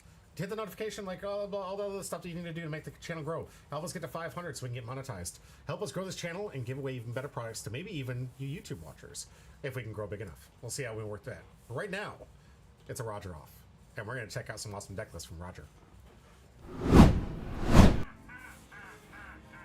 Alright, starting off with my Roger, and the one thing that's going to distinguish it beyond all Roger decks is playing the bad card. Yeah, playing the 10 cost. Don -3 if your leader, your leader gains plus 2,000 power until the end of your opponent's turn. That means 9k power leader for Don -3. And notably, this does negate your leader's effect, so even though you do have to Don -3, none of the downsides of Roger's leader effect apply, so you're just a vanilla 7k leader at that point. Your leader just does not have text anymore. Yeah, and there's really no ability outside of getting out to that point, because the only ability is -2k until you have no Don. And the attach a Don. So you don't have to do that anymore either. Exactly, which is really nice. It makes access to the 9 Dawn that you'll have the next turn very important and essential to certain plays. That's why people play like the Whitebeard, and we'll talk about those decks later. But this one, you can't in this one. This one's all about just playing the Roger Pirates. There are going to be a few cards out that I'm still trying to find room to get in. You should cut the shanks for 2 more of these if you're doing this build. Yeah, I just don't have them, like I said. Right. So we talked a little bit earlier. I don't have access to the SR Rogers yet. I've been asking people left and right, please give me a Rogers if you have them. I also had some mailed to me, and it didn't come in yet. So unfortunately, yes, the Shanks would be replaced with the 2 Goldie Rogers here, and maybe even plus up the Rayleighs over top of the Udas for blockers here. I mean, yeah, you'd want more 2Ks though, right? That too, yeah. I like, honestly, the 2K in the defense is fine. Really, the only thing that really matters in this deck is ramping. You already have ramping. 12 2Ks? I've got, let's see, And you're 4. 7K. Yeah, 4. So that's 8, 10, only 10. Yeah, all right, 10. I mean, going down to 8, you are a 7K leader, isn't like... Divine Departure at 4 here because I have a lot of no counter stuff here. So I do have the 0 cost discard. More often than not, that's the case because the activate main is really not that worth it. Yeah, again, I value Jet Gatling far over this card because Jet Gatling actually has a counter. No, it has a trigger that ramps you it on. Yeah, that's true. The only hypothetical where I would play this over Jet Gatling is in the crazy hypothetical that they unban a leader that they should never unban. If they unban RP Law, this card goes crazy in RP Law. That makes sense. All right, this being a nice little event here. Of course, we have the 3K counter, or you have yourself a ramper. Or ramp. Yeah, which is... but it can only do this on your. So is this the longest name of any card we have in One Piece? I've never seen it go to 2 sentences like this before, so I think it is. Guess we'll have another describe. You can only risk death while you're still alive. Nice little 2 costs. Basically, you can only play this one after you have a given Dawn. So on your third or your second turn is the best 3 Dawn. Yeah, 3 to 4 Dawn turn. But because of Roger, you're always at 1 Dawn less than you actually have. Exactly. And that means that the buggy on this event card going to be the important card if you're forced on the play. And if you're lucky enough to get on the draw, you've got plenty of 3-cost rampers, the best one of them being Douglas Bullet, because at 8 Dawn, this becomes a 6k power, which you can actually activate pretty easy on the even Dawn turn. The point of your entire deck is to ramp a bunch. So. Exactly. So the turn after you play this, if you're on the evens, you can instantaneously have the 8 Dawn out to make this thing a 6k swing, which is really strong in today's format. You have Crocus, which is a nice little bounce effect. If you can return up to one of your opponent's characters to 3,000 less base power. Base power. So nice little blocker answer. So it doesn't even synergize with Divine Departure. No, it doesn't. No. It's just a nice little ramper slash. And it ramps. So that's the important thing. Is it ramps? Right. And you want to make sure that you have those answers because you're not always on the 6 Dawn or capable for the best ramper in that stage, which would be Scopper Caban. This one being able to draw to discard and ramp. And then of course we have some nice little removal for some former. And the other big card that you want to see almost consistently, Silver's Rayleigh Rush play here. This one really puts the tempo in your favor. You want to see this more than you believe. It does ramp you that last Dawn, maybe if you need it. Sometimes you don't. Regardless, the ability for it to come out, tap out a 5 cost or less, and start swinging life with a rush is exactly the right kind of tempo you want to have in these type of matchups. Both me and my opponent are going to be rushing fast, and the key to this victory is going to be seeing Silver's Rayleighs in our top half. First one to start dropping their top half will often take the lead. We're going to see if we can come back. Not easy to do once they start putting the pressure, especially since the other one's going to be playing what we're going to show next. The better build. Go ahead. Okay, so here we have the other build. A lot of the same stuff, but we have 1 of Bond Clay and 3 Basil Huggins. This means that this person does not have 4 Bond Clay. Because these should be Bond Clay copies 2 through 4. Because Bond Clay is almost always just better than this card. You'd rather have the attacking effect than the trigger to play it. The trigger is nice, but nowhere near as good as just playing Bond Clay. We still have the Crocus. We have the Rayleighs. We have New Gates to make it a 9k leader. This is until we get the promo. Then we have Shanks, then we have Roger, and then we have all the other same things. Yeah. It's a mirror match, folks. Yes. It's just one version is playing the build that actually gets to do things a bit more versatile than having to risk sitting on the 10 cost and having none of your other things do anything. Yeah. Well, luckily, most of my deck will be doing stuff. Outside of the Uno, of course. Yeah. And the Shanks. Yeah, the Shanks does get negated. But both of us going to start with 2k minus here, of course, because both leaders. The only effect here that is even visible on the card, it loses 2k so long as they're... And it attaches the Dawn. And and attaches the Dawn. As long as you do not have full Dawn. Honestly, I think that Roger should not be a 5 life leader. This should be a 4 life leader. I don't know what they were thinking with this. I think that... Having played with it, I think it's balanced into what we're playing into right now, but I think if... We're balanced into the most absurdly unbalanced format of all time. Yeah. This leader is still absurd. It is. Definitely impressive to other decks, too. Older decks. This is only the 4th best leader of this set.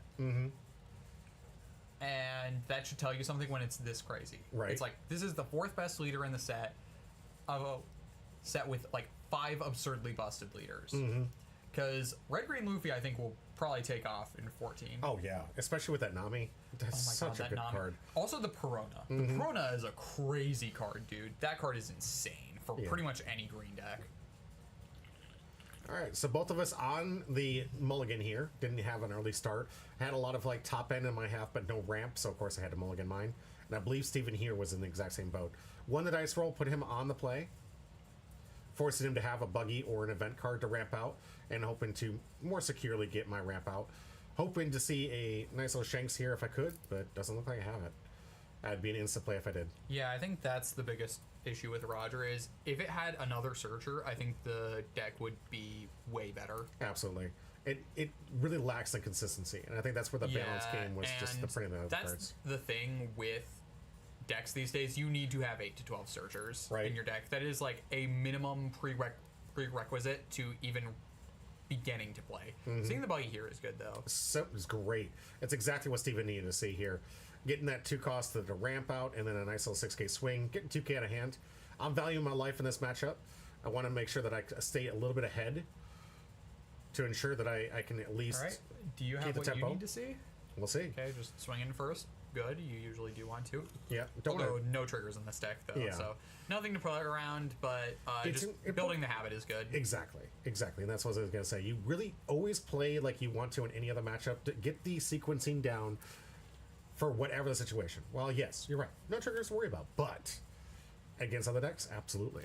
And you never know. They could randomly be playing Hell's Judgment even That's though true. it has active anti-synergy with the deck, just for the mirror, just to spite people playing the mirror. Yeah, that is a good call. I like that that card against this mirror match.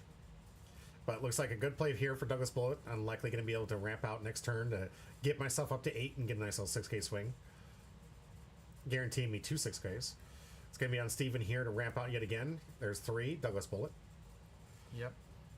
Has 2 open now. We have the event. We could also event to ramp. No. We're just swinging 7. Or we're going to use it for defense. We'll see. I mean, I would be playing more aggressive here. Agreed. Getting 2 more, only 3 away. This means after the ramp, next turn I will be, if I have a ramp here, I should. This deck is all ramp. Is this a buggy ramp? Oh, event That's just ramp. an event ramp.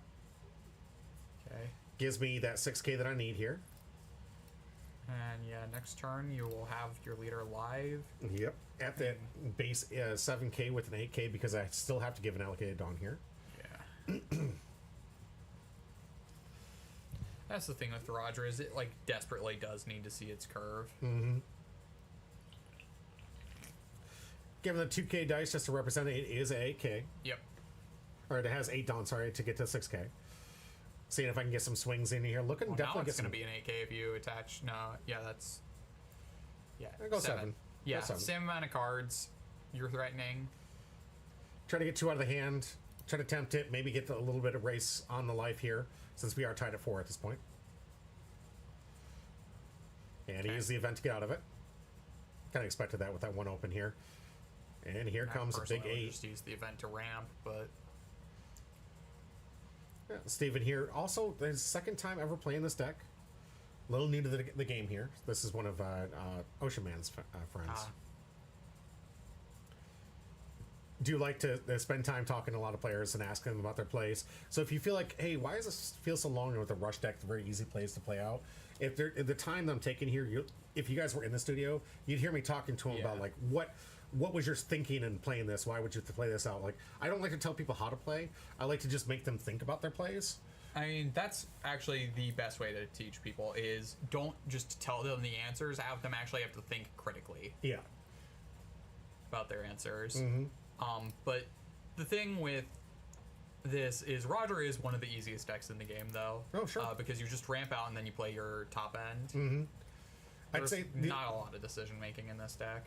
No, I think a lot of the decision making goes into trying to make sure that you have a decent hand to go answer them with the big bodies first as much as possible.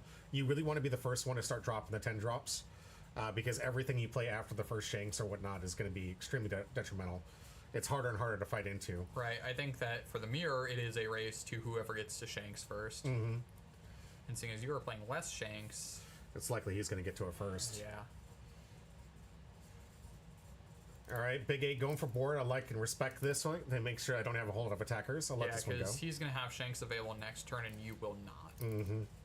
Because you'll have to still have the Dawn under. Going under 10. Can't play it, but at least my leader is now at 7K. Seeing a rush down Silver's Rayleigh right now would be really, really good. Allow me to start punishing the board. Now that I am winning a life right Yeah, now. you would have to threaten Bonclay. Yep. I got to get this thing off the board. Yeah, you would absolutely need to get Bonclay off the board, or else that's another big body. That's the Rayleigh. That is 8 Dawn. Yep. So unless it's the other Rayleigh, which would not even be terrible here, honestly. Yeah. You're already at 10 Dawn, so the ramp doesn't matter. So this is actually fine, because this still gets rid of the bullet. Mm-hmm. Or no, it sinks the bullet, gets rid of the Bonclay. Yep. And then we can swing into the bullet pretty easily. And leaving it back there. I would 7K. have bluffed the Dawn, if nothing else. Fair. Because the Dawn doesn't do anything here, Yeah. really. The bullet's dead. Yeah. It got sunk and being swung by... It got sunk by 3, so it's a 3K getting swung by an 8K. You're not countering on that ever. If you are, you're giving your entire hand away and the game away.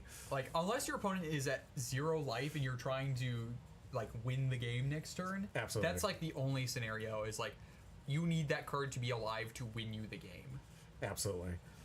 All right, 4-3, winning on life here. But if he drops a 10 cost or anything pretty strong here, Well, nice. that is a something pretty strong. Yeah, he's going to start taking tempo swings in his favor. This one going to be 9k, which means he's going to have to invest 9K in leader, Dawn. also on your turn as well. Yeah. Gets a swing in here. Gonna have to ties it up here. No, Can't. it's not a rush. It's not a rush. This card's good enough. This card's Right. good enough. It's gonna rotate soon though. I did tell him that. I was like, that card's good enough. You're good. You're good. Doesn't have rush. It doesn't need it. It's good. 10 Dawn turn here. It'd be really good if I can start dropping my own 10 drops. He's already led the way with his Edward Newgate. I got to respond back with a 10 drop. Hopefully something with rush. Something big. I mean, most of your 10 costs have rush. You only have Yep. one that doesn't. Yep. Although Maybe even a Silver's technically Relay. should be 3 that don't. That is leaving you with 7 Dawn. Yep. Means I don't have a 10 cost. That's rough. Yep. You're not even separating in a way that looks like you have a Gabon to get you somewhere, and he doesn't have enough things on board for anything that you'd want for a Rayleigh blocker either. So Yeah. no way to get to your 10 costs unless you maybe have a Shanks, which you do not. Nope. I do see the 2 Dawns set aside, probably for the Uta, Yep. because that Rayleigh is at 10k power. Yep. It's a 2 cost to get out at least a decent blocker here. Another big swing. This one going to finally take a life, getting myself back in the race. And Uta there's the out. Uta blocker. And a nice little event to protect my leader. Unfortunately, the Uta is just big enough so that the KO effect of the 9-beard can't get rid of it, because 9-beard is 3k or less. Yeah. Now, if he has a Shanks, No, then Does you wouldn't need have 2 2 dash. Dawn Yeah. under it. But There's a Shanks. Speaking of Shanks, there's your board. yeah. The first one to drop the 10 already there, so he is behind in life. I might be able to recover, but it's not easy when you're the first one to drop it. Behind on life for now, he has a 7k swing, a 10k swing, and a 12k swing coming at you. Yes, and all of my stuff outside of my leader is being reduced. Yeah. So my Shank's going to be 11 to his 11. If I could eat a Shanks. My Yeah. 10 cost Roger is a 12. Which ties the Shanks. Yeah. So you Easy can't to do defend. anything better than tie here. If we see the purple 10 cost Roger, that's not bad here because it buffs everything and reduces everything on his board by 2k. 2K. Yep. Gives me an easier answer to go into it. Looks like I'm going to have to take this one. That one's just a leader ability. Yep. Here comes now we're going into 10 geared. Rayleigh. Yeah. 10k into 7. Looking for 4. Gonna have to let that one go. Yeah. That's And rough. 2-2. Definitely need to keep my life at least at even Stevens here to keep him concerned about my board here. So Shank's probably gonna get the Udabach. Yeah, but then you have nothing. He decides Just not to. passive. Yeah. I guess just worried that you might have something to contest the Shanks. Maybe he doesn't have a ton of counter. Yeah, leaving and that was kind of an indicator in my head. The fact that he didn't swing with it meant that he couldn't protect it. Was probably going to be looking for some kind of protection. Yeah. Here comes 7 and 7. 7k. Telling if he. Yeah, he takes. took he had a 1k out of hand here. Okay. All right, gonna try and meet him here off the top. Did I get a Shanks? Or did I get a Roger? You would have done something different if you got the purple Roger. Could be red Roger. See how I want to play this out Yeah, here. the problem is that with the Shanks, I don't even like swinging with the Shanks that much now. Yeah. Because now he's ahead on the Shanks war. Yes, he is. That's why he left the Shanks active, I'm pretty sure. Yep. So that you couldn't contest it with your Shanks. Mm-hmm. And, you didn't even swing at the Whitebeard? No, I went life here. I thought the race was on. I have a blocker for this turn. If I can follow it up with another 10 cost, maybe. Yeah, but now he's so far ahead on the Shanks race. Like, unless you have a bunch of counter in hand, especially if he has another Shanks or something, I think you're not in a good position. Oh, definitely not in a good position. The first to drop, the big drops, is going to be here. Scoppergamon, a nice bereave, if you will. I'm glad he didn't chain back-to-back Shanks here. Yeah, but still another body that can swing. And a lot better than a 10 cost, because if he follows up with double Shanks, I really feel like I'm losing this game. I mean, you do lose the game if it was double Shanks. Yeah. Uda or not, this isn't going to be enough for me to be able to Yeah. block out of these big swings. Also, against a red deck, I actually lost my first round this day because I forgot about this principle that you have to remember. Against a red deck, if you do not have lethal, leave them at 1 life. Yes. Especially if they don't have the Roger already on board. Right. Because sometimes Ace can thatch to get that last life, but Yeah. but then they can't play the Roger that turn. Mm-hmm. So if they don't have Roger already on board, do not put them to 0 life ever. Especially if you have blockers. And now he can KO the Uta. Yep. Although, was that only 1 Dawn under the... It looked like it. I don't know. Should be 2 Dawn for the... I think effect. he got the blocker out of the attack. He didn't KO Oh. it. Then I would have attached another Dawn. I think he wants to leave it up for his defense because he's concerned at 1. I am 2 attacks away. He has no blockers. I mean, I feel like... I need both of these to connect if I want to get here. But one of the things that you guys can't see off screen, 8 cards in hand. on his side, Yeah. then I would not be worried. Huh? Then I would not be worried if you just only need to get rid of 1. You probably can counter out of the... Although Roger runs a ton of bricks is another thing. Yeah. though. Mathematically, I looked at his hand and I said 2 or 3 of those are reasonably not enough. But can I get 2 swings that could essentially get out from 7 on average K counter? So And I could 9k not. is 2 cards, 11k is 3 cards, 13k is 4 cards. So if you swing 13k twice, you're at least emptying his entire hand. And then leave myself vulnerable to both attacks and the rebound. Yeah. And he's got some massive swings here. He's And got if leader you- ability. I don't know if you can swing 15k. Yeah, no, you cannot swing 15k twice, especially seeing as the Shanks is being reduced. Mm-hmm. So no, there's no like comfortable way for lethal. If it was 2 15ks, I think maybe. Yeah. I think you need to go ward here. It's in my head. It's like the only option I really truly have. You see me put my hand down. This is me thinking, just trying to figure out what is the best line here to try to stay alive and maybe potentially get back in the game. Here comes 7. Just trying to bait counter, I guess. Trying to get his hand down a little bit. Maybe I play a defensive route. I do play blockers. He doesn't. We are both at 1, so I don't have to worry about a Roger swing just yet. Yeah, but what if he takes? What then? If he takes here, load up the... Oh, if he takes and I just Shanks overload win. I mean, he might have enough counter out of. He could actually Shanks out of 21? 21 with 8 cards. Feasibly, maybe. Think about that. Like the one up is this is actually a radical beam, by the way. I didn't read radical beam. This is a radical beam. Okay, Radical Beam. So, Radical Beam is 4k, so that puts it to 11k. Only needs 5 of those cards in hand to have 2K. to be 2ks. With an 8-card hand, so 7 potential opportunities for 5 2ks. Mm-hmm. I think that is not completely unlikely, because did you see any 2ks out of him this game? Not yet. He's been giving me a bunch of 1Ks to counter all So these things. if you hadn't even seen 2ks, then I would absolutely Assume be worried about that. Yeah, Absolutely. All right, able to get rid of the white beard, leave 1 open, and a only blocker. because why not 14 and 14? Because 15 and 15 would guarantee the additional card out of hand. Mm-hmm. You want to be hitting for every card in hand that you're trying to hit over. You need to be hitting 2k over a leader. So 9k here would get 2 cards out of hand. 11k would get 3 cards.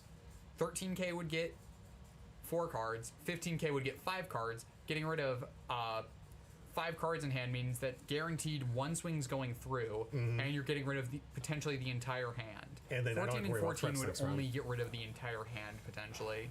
Exactly. Great math. Thank you. And great explanation. You could have gone 14-14 here and just put them on you don't have it. Yeah. But that's honestly, I mean, unless you might die here, though, is the only issue. And I think that's why I went the blocker route. I do not feel good playing blockers against this deck. If you're playing the defensive posture, I don't feel like you're winning. It's just not enough. I did like the draw 2 discard here. I like the blockers in other matchups. I hate the blockers in the Roger matchup. I feel like it's just it's the first person to have to wall up is crazy. And I think right now what you're seeing me point out the buggy here is like the reason I took the evens was I was trying to put him on him not having the ability to ramp first and get up to the 10 cost before I could. And he got up to the 9 cost before I got to. I think he went to the 10 cost before I got to the 10 cost. Yeah. So both of us on the mulligan, I was hoping to be the first to drop the 10 and keep the pressure in my favor. And I hoped he wouldn't get it, but the buggy got him there. All right, rush relay. He doesn't have a nope. You know. What? Five He doesn't have a Dawn. No, he doesn't have a Dawn attached under his leader. Oh, that's right. It has to You be have to have a attached. Dawn under. No, that blocker should be active. Yep. That's on me for not reading it. Yeah, it does have to have a Dawn underneath the leader. Well, hopefully he swings with the leader with that. He already Dawn swung with. No, he already swung No, with you leader. already swung with and didn't leader. put it No. Yeah, on. No, that was. I mean, yeah, that's on you. I think. it is. 100% on me. Steven's new. I'm sitting here spending all this time trying to get him to think about the lines, and I should be reading the cards myself here. Like, yes, obviously, I'm playing the card. I should know better. Rayleigh into Rayleigh to try to get rid of the blocker. I mean, Respect it. No, You think you should go life? I mean, I feel like at this point it's a lethal push, right? Because 9 and 11 is actually pretty good math. How many cards in hand did you have? 5. Yeah, with 5 cards in hand, that is One either open for a 3K.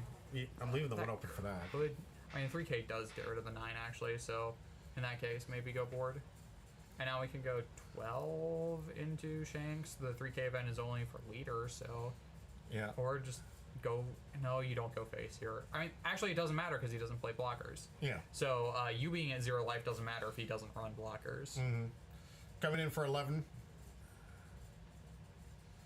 Means I'm probably going to have to use the 1 and a 2K in hand to get out of this counter if I want to keep myself at 1. Yeah. I have to concern if I want to wall up next turn. I do play blockers. I play the Kazuki Odin and that Silver's Rayleigh. Yeah. Yeah, that's the thing with a lot of other decks besides Roger, where you do have to kind of play the game of where in red versus red matches you do have to play kind of a game of chicken with Roger, which is kind of one of the more interesting things about this format is that red mirrors have to be playing like the Roger chicken game. Right. 10 Dawn turn here. Let's see if I have another answer. How do you always get in these things? I don't... Because they're bots, they can make a million of Yeah, them. right. So 10 Dawn, a 2-10 swings here. He's still got a healthy hand. I think about 6 cards in hand at this point. Didn't really have to discard anything last turn. Just played the non-counter he had in his hand. So haven't been able to reduce a whole lot of resources here. 2 swings again, put the same math. Need both of them to connect if I'm going to win this game. Next turn, likely not going to. And he still has 1 open. Which is the other reason why I like the Rayleigh here, because he has the opportunity to leave the 1 open for those defensive spells. Yeah. Or events, excuse me. That leaves him open with that. That's why I love the Rayleigh in these matchups. I haven't seen a single one. But having access to that 9K rusher to keep the pressure on, to keep fighting through and putting up some big bodies, additionally keeping 1 open for the defensive play so I can actually counter out of big swings, absolutely important. And critical against these mirror matches. 7K bodies swinging at each other, it's pretty gross. All right, looks like I'm playing 10 for my second Shanks. So everything on his board reduced by 2. The Scott Gabon is a 5. Silver's Rayleigh is 7. Honestly, I think we go board here. Gonna try. Yep, get rid of the Gabon. I wouldn't counter out of this one. Yep. I would save the counter for the characters that actually are big enough to matter. 11 into 7. Yep. This probably goes through. I don't see a world where you protect. With the 1 open though, as I'm just sitting here thinking, good. The 3K event doesn't do anything. That's Yeah. only for leader. For leader, exactly. Which is why I'm thinking like I have to go board here, because I know it's just not gonna be enough. But an attack here doesn't feel great against the Shanks because it's just a 2K. And it forces a card out of hand That's versus you don't want him at 0 life right now if you're not going for game. Right. So it forces any sort of card out of hand, or losing the Shanks if he's just completely bricked. Well, Radical Beam. Radical Beam, which, yeah. That'll get him out of it. That one threw me off, honestly. When he played the Radical Beam, I was like, oh, that's right, you can play that, can't you? Yeah, it is a red card. Not for much longer. Yeah. You've got till about April. All right, Steven here at 10 Dawn knows he's getting down. It's not going to be easier. His Shanks now at 10K, both mine at 11. Yeah, now you're winning the Shanks Wars. Yep. However, I am defenseless, so if he gets 2 big swings in here, enough to counter through, he could end the game. I mean, how many cards do you have in hand? I think 4 at this point. 4? I think that is maybe... So, it would be 3 Dawn to force 4 cards out of hand, and 7 more would still be able to force everything. Not the line that he's going for, though, but there was a line that maybe was just potentially complete lethal. 11. Oh, there's a Rayleigh. Couldn't attack. Finally got the relay. Load up everything else on the Shanks, and that's lethal. Yep. 2K, Roger, and Riddick. Yep. So... Yeah, no, if you... I was looking right here, I'm asking him how much counter he had in his hand to see if I could mathematically work through that. And there wasn't a line. After I did this, with 2K or 1K, 2K, getting an OK in here, and he also the rad beam threw my thought way higher than I expected. I told him I was expecting to see this. This was the one I was doing math for, but just that radical beam honestly would have just like it would have nut punch. Yeah. Try to go for lethal and he goes rad beam. I'm like, I didn't calculate for rad beam. What do you mean? But congratulations, Steven here. Good win, good job. Put the pressure out there. I said he got ahead of the game on me, and I just appreciated him sitting here letting us theorize like what is necessary in this mirror match. And if you guys are out there, know that you really want to be putting more pressure on the board. You definitely don't want to be walled up against these decks, and you definitely want to be the first person to drop the 10 cost of anything if you want to win these wars. All right. That's going to do it for this round out on YouTube. Hit the like and subscribe button as always. Notification, comment down below. Do all the things that help me grow the channel and grow the algorithm. For everybody here still in Twitch land and on YouTube who are watching me live, got a chance for 2 packs here. So if you guys want, stay tuned, get these, put your exclamation point join in the chat. Let me know if you guys want to try for these last 2 packs. 2 alts left. 2 alts left out of 6 packs, and then this box is capiche. And I won't have any more unless they do another print run, which it's looking like that's not going to be the case. They should be printing PRB into the ground. Yes. Best set to open. I love it so much, but that is what it is. Bondi, if you're ever paying attention, please help us out. We're going to take a very quick break, come right back and get on the 4th round. Stay tuned for that. I'm going to get the board set up, make sure the wheel's ready, because after this last round, it's free pack giveaway time. Hope you all enjoy the content. Stay tuned. We got more to come. We'll be right back.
Welcome back to Humble Pie. I'm your host, Jimmy D. With me.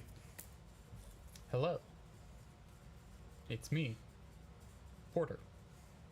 Indeed it is. And we have an awesome round, our finisher here, and the deck that I was actually forecasting to those people on Twitch that I'm super excited to showcase today. This is a really awesome, fun deck that is making an appearance back again all the way from 2023, four? I mean, it came out in 2023, right? No, it came out in 2022. Two? Holy crap. This is an OP-1 leader, dude. That's right, yeah. This is a blast from the past. A dominant But it was leader. really good in 2024 and Yes. early parts of this year. And if you haven't figured it out from all those hints at this point, It's blue. It's a 7 Warlords of the Sea type leader. It has a Dawn minus effect on a blue card. I'm talking about the wrong leader with that last one. This is Doflamingo back in the flesh with a Tracy as the pilot. This man has won with blue Boa. His won with some off the meta decks. This is insane. I love seeing this. What, the blue one trick playing a blue decks? I mean, he did really well in this, in the meta where we're like, guys, it's already settled. It's Emu, it's Roger, it's all these No, decks. it's not Roger. It's Emu, it's Ace. It's Emu, it's Ace, it's Zoro. And we do have people playing all of these decks, by the way. At our locals, Emu, you were playing... I only played it because you needed it on stream. We did have someone else playing Emu this. Yes, we did. Yep. We had one other person playing Emu, two people playing Roger. There were some Ace players out there. Tracy, because Spencer was on Ace. Yeah. And somebody else, I think, was on Ace, right? I don't remember. Tracy does play Ace occasionally, but obviously not this time. We had a Sabo player that was out there because the man of many names was playing Sabo. Tracy said, I'm bringing in Doflamingo. I'm bringing Doflamingo. Cam Sharp already knew that the OP-13 was going to make his deck OP as all get out. Or pretty good, at least. It's a solid deck. Yes. And he's taken himself all the way to the championship, to the top here. So we're going to see between these two undefeated players, between Cam Sharp and Tracy, who's going to take down the winner of this event. I'm super excited to see this in action. I love this. By the way, if you guys want to know why this thing fell off, 4-cost Jimbei that allows you to play a free. Got banned. Although it was technically still a top tier even after Jimbei got banned in OP-10. It also did just get crept. It's like, without Jimbei, the deck did just get crept by OP-11 and EVO2 formats. Yeah. But now we're going to see it back in action. I mean, some people are still trying it. It did get a new piece of support. It got the new 4-cost Jimbei that's a searcher from the PRB, which we might be pulled today. It's one of the rares. Yes. It's one of the blue rares. Let's look it's forward the to it. worst rare, but it's a rare. It is a card. Actually, no. No, the Gaudino does see play because it's a Zoro counter. All right, we're going to get to the deck list. I'm going to cover the limb. You want to cover the Doflamingo deck? Sure. Let's do it. There's no red deck for you to cover. Yeah, there's nothing. No red. No red. What do I do? All right, and this is our 5,000 power for life green-purple leader here. All of your characters who get played rested. Now, we have this amazing ability to rest 3 Dawn and ramp 1 and play a character of 5 costs or less from hand. And there's a lot of 5 costs to choose from. Love this. First off, it wouldn't be remiss if I told you this is kind of a linchpin of this deck. You really want to see this in an early game. Allows you to restand a card at the end step to make sure you can protect it, but also ensure that you're enabling these other cards that require multiple rested cards to activate. We have this wonderful 4-cost Ace here that can come out for free. If 2 or more rested characters, rest up to one of your opponent's characters with a 5 or less. Really good in the late game, also great 2K. And enabled when you have a limb out in the field, especially when it plays itself. Sabo comes in rested, but when attacking once per turn, if you have 3 or more rested characters, draw 1 card. An excellent enabler and once per turn and attacking, so getting some draw engine good. You have the amazing blocker. I love blockers that do this. The what was it? The Katakuri deck. Yeah, was so strong with this. I mean, this not being the Katakuri deck, but the card was very strong. Yeah, right. Any ability where you can restand a blocker at the end step that makes you can attack with it with free reign, enable yourself to be able to restand. Super strong. Love this card. Then we have our Anel, which you see quite a bit on play. This is the Graceful Charity. You draw 3, discard 2, as long as you have 2 or more rested characters. Then you have the Dracul Mihawk, which is basically a restand, and absolutely insane if you're playing with cards that restand themselves like we just showed with the blocker. You can combo this out with Mihawk to restand that character and come in for another swing with all the rested Dawn that you might have allocated. Man, I do love 5-cost 6K characters that restand a character on play. Right. You know me. Restand love. Not as good if you don't have something like Cavendish, but so true. And we have Rornor Zoro, the win con of the deck. A lot of decks have problems with it. That's why the leader is so good in this format. You're going to be able to swing 3 times, essentially, if you survive the turn after you play this. And you get yourself potentially 3 12K swings. if you survive and the card survives. Yes. Of course, I would be remiss if I didn't talk about, of course, the 10 costs. This one, a brand new one from OP-13, what a lot of limb decks are really looking forward to. This has a really unique ability. On play, restand all of your Dawn. Then, you cannot play from your hand. any characters. You can play by effect. No cards, so also no event. Yeah, no events for that turn, but it means you can also leave some open if you want to defensively on your next turn. You can also go for some KO swings here with these the Hody Jones and an event card here. No, you can't if you play the Shanks because you can't play cards from your hand. Sorry. The only thing you can play is off of effects, which is like your leader effect. Absolutely. So you got yourself But a 3,000 notably, you power. can still tap 3 of those Dawn to play a card out of for leader effect. Yes. And you got this nice little Judgment, which is a really good card in this format here. Really good card. Good against Zoro, good against decks that go wide like Emu, and maybe even has some applications against Ace, but not quite as many. Giving 2 of your opponent's leader or characters in combination minus 3,000 for the turn is absolutely devastating, especially getting a lot of these restand type effects going on out there. This ensuring that for the turn stays minus 3k. Super powerful, super good card. Love it in purple. Not searchable, but still a phenomenal card.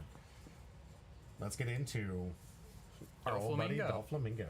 Go ahead. So, all the way back from the very first set, we have the effect, Dawn ×2 when attacking. You can tap a Dawn. I'm confused why they got rid of this symbol to indicate tapping Dawn and only kept the reminder text. Yeah. That's a weird thing that they did. Could have saved a lot of room. Yeah, look at the top card of your deck. If it's a Warlord's character with cost 4 or less, you may play that card rested. So Dawn ×2, not really even that much of a cost because you already want to be swinging 7 most of the time anyway. That is the magic number. So you're already swinging optimally with this, and so basically for 1 Dawn you play a 4-cost Warlords, and obviously you do have to hit, but you're mainly playing Warlords, so that's not that big of a deal, especially if you have something like the Teach, which immediately gives you a Warlord to put on top, and the free rested Dawn to use the leader effect. Yeah.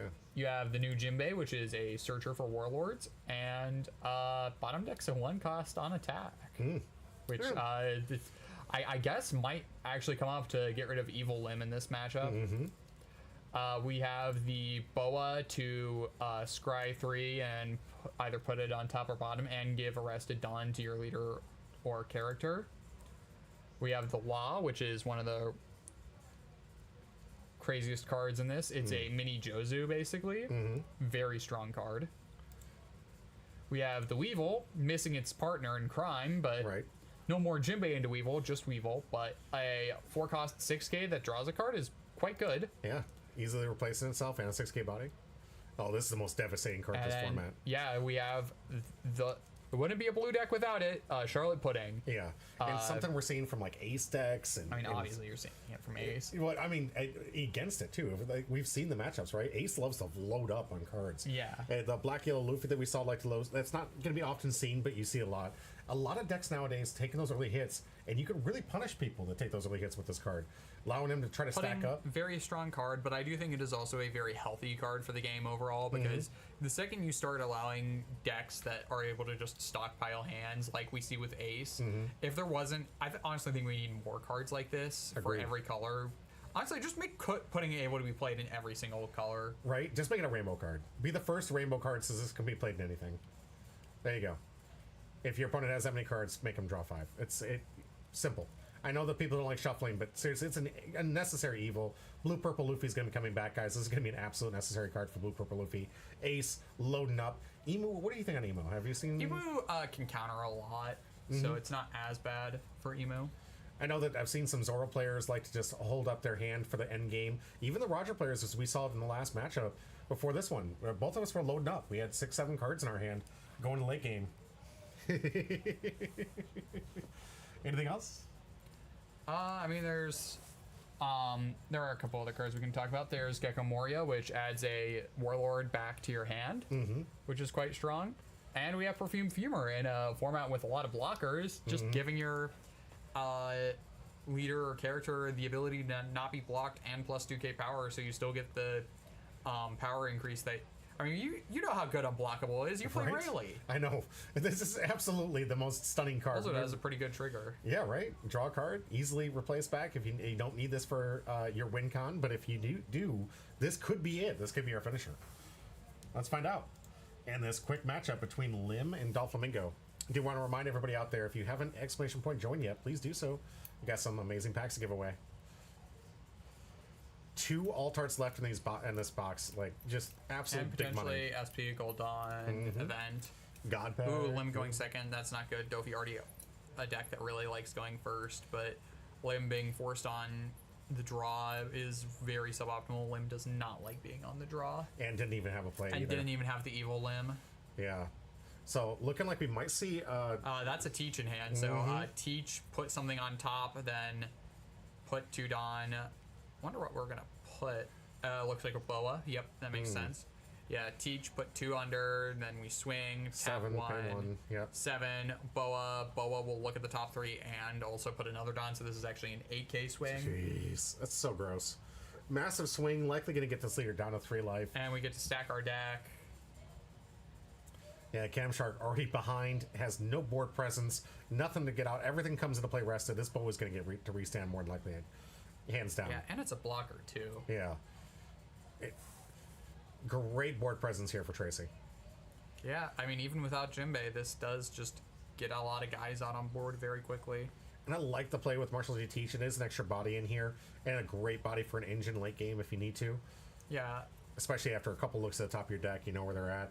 You get more options. It expands your options. Loving all the alt arts here. It's like every single card that it could be is a Judge foil promo or an alt art. And I would imagine this Teach is probably one of those new foils from the PRB set. Probably. All right. Teach does have an alt art, I believe, in the Warlord binder. Mm-hmm. That one actually didn't sell out as fast as I expected to. I think it was the first one that didn't sell out instantaneously. I mean, it was because it immediately got advertised right after they banned Jinbei. Right? Everyone was like, wait, So- you put Jinbei after you banned Jinbei? No, Why? I think they put a different Jinbei in that one. So it's not the Jinbei that got banned, but it is the deck that Jinbei was in that now that deck is less good. Right. And look at this. Being able to play a character also still has the ability with Marshall D. Teach to make sure he can still And get we the have the ability. searcher, search off of this Jinbei getting the Mihawk, which is a nice little 2k. Yeah. And then we're gonna probably Teach, put something on top. Oh, look at maybe even get a block attack out of here. Makes sense. Get Yeah. rid of the Just the put, bodies put the here. screws on. Mm-hmm. You think he's going life or limb? I'd go limb here. I don't know. Could be any. Oh, Life. Life, yeah. Yeah, that was life. But getting an event out of that is rough. Honestly, I would have saved the event for the Dofi swing. Yeah. You know what's going to be 8 coming in? Or At least 7. 7. Yeah. Maybe 8 if we have another Boa. Putting on top. We'll see what the choice was here. Here comes 7. Saw a couple Jinbeis in hand. We got that Draco Mihawk. Oh, there's Ooh. the Law. Bounce that and bounce the limb. It has an answer for the limb. Great. Yeah, I mean, giving him another search is rough. But at the end of the day, we also did get the body off the board. Losing the Teach isn't even that bad because it basically refunds itself by putting 2 under the lead. Yeah. And establishing another body, we have the Jinbei as an attack, which also outs Evil Limb, which is very strong. We have 2 rested bodies, but only 1 attacker. We're going to leader effect here from Cam, I think. Makes sense. Put out something that way at least if the searcher doesn't need arrested, does it? No. Gonna Okay, cheat there's out. the Dofi, and now we play the Searcher probably, because we still have 3. At least now we can finally get some bodies on the board to get some of these other cards active. We know he has enough for the. Okay. Oh, not that was 2 for the Nami to freeze Dawn. Yeah, freeze it on. That's what we put aside. What? This puts him at 5. No, 4 next. No, this was the 6. 5, so 6. That's not really that impactful. Yeah. It's like maybe last turn that, or maybe on turn 3, maybe on the 3 Dawn turn that would have been impactful. I think honestly I would have gone for the searcher. Yeah, no, I would have absolutely gone for the Searcher here because now we're also losing the 2k out of hand. Yeah. Why did we do this? I'm not sure. Cam Especially Sharp. because the Searcher is a brick. Cam Sharp might have a plan we're not I mean, seeing. I think here. he wanted to swing 6k into the Boa, but we could have still just swung 5k into the Law. Buggy to stack the deck. Love those Everweave vaults. Yep. Those are nice. Weevils and Boas. So Got plenty of hits coming this way. So it looks like we're going to see likely a Weevil draw card. I don't know why we did it like that. Looks like we might be thinking, do we just go 5, bail out the block? I don't know. I kind of like the idea of just putting 1 Dawn under it so that the block at least trades. Okay, just keep going face, though. I like that against a 6K blocker, but I was talking to a couple of people before. If you could just swing like this wide board against the 12 blocker beards. I know there's blocker nothing beards are not actually Yeah. threatening removing them. You're just Yeah. getting them tapped so that you don't have to Exactly. deal with them. Exactly. But here, and in that matchup, you would still need to be putting the Dawn under so that you're To swinging get 6. 6. Yeah. All right. Well, looking like Tracy was going to play the ability. I imagine he is. I mean, he knows yeah, he's I got think 3 he's- targets. Thinking on how he's gonna do no. Yep. 7K swing. Play out the Weevil that's on top. Get Draw the himself- Boa. Has a Weevil for next turn for the draw. Big, Yeah, big we will swing be here. drawing that Weevil next turn, but we do, even if we do want to be playing that instead, we do have the Teach in hand. Exactly. Or if we can use his TK if we want to as well.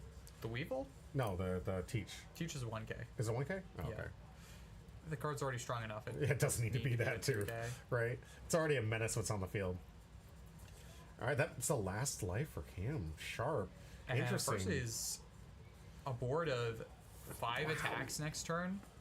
This is kind of threatening here. Cam, I don't think you have another turn, bro. Yeah, you have to wall up really big. If we have like 2 Dofis, maybe In like swinging, 2. So if we have 3 Dofis on board total, I would want to load up on Dofi, swing into the board, hopefully get the target removed, play another Dofi as a blocker, and then maybe a restate. No, we don't have the math for that. Let's see. No, I think we could. It's like, okay, go If we had- 3 and a 4. Yeah, we could do that. We could go Dolphy, attack Dolphy again, restand Mihawk, hopefully hit the one of these characters. All right, so we got another blocker, which is good. Dofi. Again, ideally we're just playing 2 Dofis here, I think, and then trying to pressure board. Here comes the pressure. Comes 6 into. We Doesn't do matter, have to 1K. swing with the Nami here, so that both Dofis restand. That's one of the things we were talking about earlier today, where you just swing with these low K characters just to get a rest. Okay, there's the blocker Sure. limb, so can't play another Dofi, but we do have that at least. We haven't used leader ability. Do you have to ramp to play the card for free? No, So you could play 3 to play a restand. we already did pay 3 to play the first Dofi. Oh, that's right. That's right. So 4. Well, how much Or wait, is? no, that we did ramp this turn then. It comes 2 just to get the rest. Excellent, excellent read here. Cam Sharp still hasn't been able to remove any pieces from Tracy's board. Tracy at 4 life, and Cam Sharp just on present, only 1 attack left. Maybe this is just the end of the game, I think. I mean, We'll see. yeah, we do have. 5 to life. Why life? Why not 2 board? Is it? What does life swinging do here? I don't know. I don't know. Nothing. We, like, of course we take. We have 3 life to 0. Yeah. You're not winning at this point. You're trying to not lose. Yeah. Cam, I would definitely be going board here in this situation. Not a great situation to be in already. I understand that you might mentally be defeated given the board's presence is far stronger on Tracy's side. But play to win. Play to win. And the only out you really had was putting pressure on the board, even though he likely could have countered out. Oh, well, never jeez. mind about the blockers. Yeah. Now we just load everything up on that, and I think we win. Right? Perfume Cure, we're just talking about it unblockable. So, Loading up, big 16. swing. Jeez, I don't think Cam could 16 get out of this. to life? 4 open. We'll see if it's all events. I mean, 3 Dead Man's Game. Let's see if we get can do us this. Would be crazy if he to gets out of this. 2 Judgment Judgment. of Hell, so now that's a 13. Needs 9 more to counter. Yeah. Needs 9 more. 13. Does he have another Judgment? I mean, that wouldn't do it. Oh, but it is another Judgment, I think. Looks like the 3 No, costs okay, 2. so That's now 6. it's 13 versus 11. Needs 3 more. So yeah, 3k more counter will do it. And there it is. It is. You see, that's like everything out of hand, though. And we do have 3 blockers for the 3 remaining swings. 4. No, the gym is sunk by 3 from the Judgment Oh, that's of Hell. right. That's right. So we only have 3 remaining swings. Survive the turn. Yeah. I'll give it to Cam Shop. You survived the turn. It cost you your hand. But you survived the turn. I think even Tracy's a little baffled by what just happened. I mean, I don't even know if it's worth swinging here. For Tracy? Yeah. Yeah, get rid of the blockers so they can't attack. No, you can't get rid of the blockers. They're 6Ks. The only thing that contests the blockers is our own blocker. Yeah. So I almost want to leave the characters active so that Cam can't swing board. That would be a smart idea, actually. I mean, we could contest the 2-cost blocker if we swung with everything. Okay, just get rid of the Nami, Sure. I guess. Yeah. A good attack, smart, no value in losing the buggy or Like, anything. if we do swing, we do potentially contest, because we do have 3 swings, we do contest the 2-cost blocker, but nothing else. Also, still 2 cards in hand, actually. Wow. Wow. Out of all that, too. Man, if he would have seen a pudding earlier, this game would have been over. If he could have played a pudding out there just one turn earlier than this. So potentially doesn't even need to force the blockers here. I really don't like attacking here. I'm with you. The only good attack, like you said, is a blocker. You don't want to use that. Even at 3 life, you I mean, know at this you're going to point, see... yeah, there is actually... We already have 3 swings. So if we leave the blocker up, we guarantee live, I think. Unless... We've already seen all 3 Dead Man's game. Mm-hmm. Oh, this one went against leader, not Jinbei. So all 3 of the attacks... Against leader. Yeah. Okay, but still... So all 3 Regardless. attacks force tapping characters. So I would just not attack. I genuinely do not think it's worth it. Yeah, I think he agreed with you. That the hand signal looked like he's passing back, and it is. $10 turn for Camshark. Can he come out of this? No. I don't see a math or the cards that make this happen. Even the 10-cost Shanks right now, I don't think it's going to be enough. There it is. See it in hand. Yeah. So, I mean... Yeah, we don't have enough attacks, I don't think. Even if we attack Is it with... 3K right now, too, still? No. Okay, the dice... Okay, I was going to say, the dice should be gone. That's what I thought. Yeah, even if we 10-cost Shanks, put 5 under limb, we only have a maximum of 4 attacks versus 3 life and a blocker. Mm-hmm. That math is just not there. It's like, unless we also have the restand Mihawk, that would do it. Yeah. Yeah, cheat out the Also, restand- Tracy yeah. would have to have no counter in hand, and he's barely countered out of anything, so he should still have a pretty healthy hand. Agreed. And we actually do know that he has at least the teach in hand. Mm-hmm. So, no, that does not do it. Yeah. All right, we'll see what math Camshark comes up with. Well, it's Good analysis, it's impossible to win here. And I think we do just lose on the crackback. I think Cam's thinking the exact same thing right now. It has all 10 Dawn to allocate for attacks and leader ability. Can leave some open for defensive play, but only has 3 cards in hand.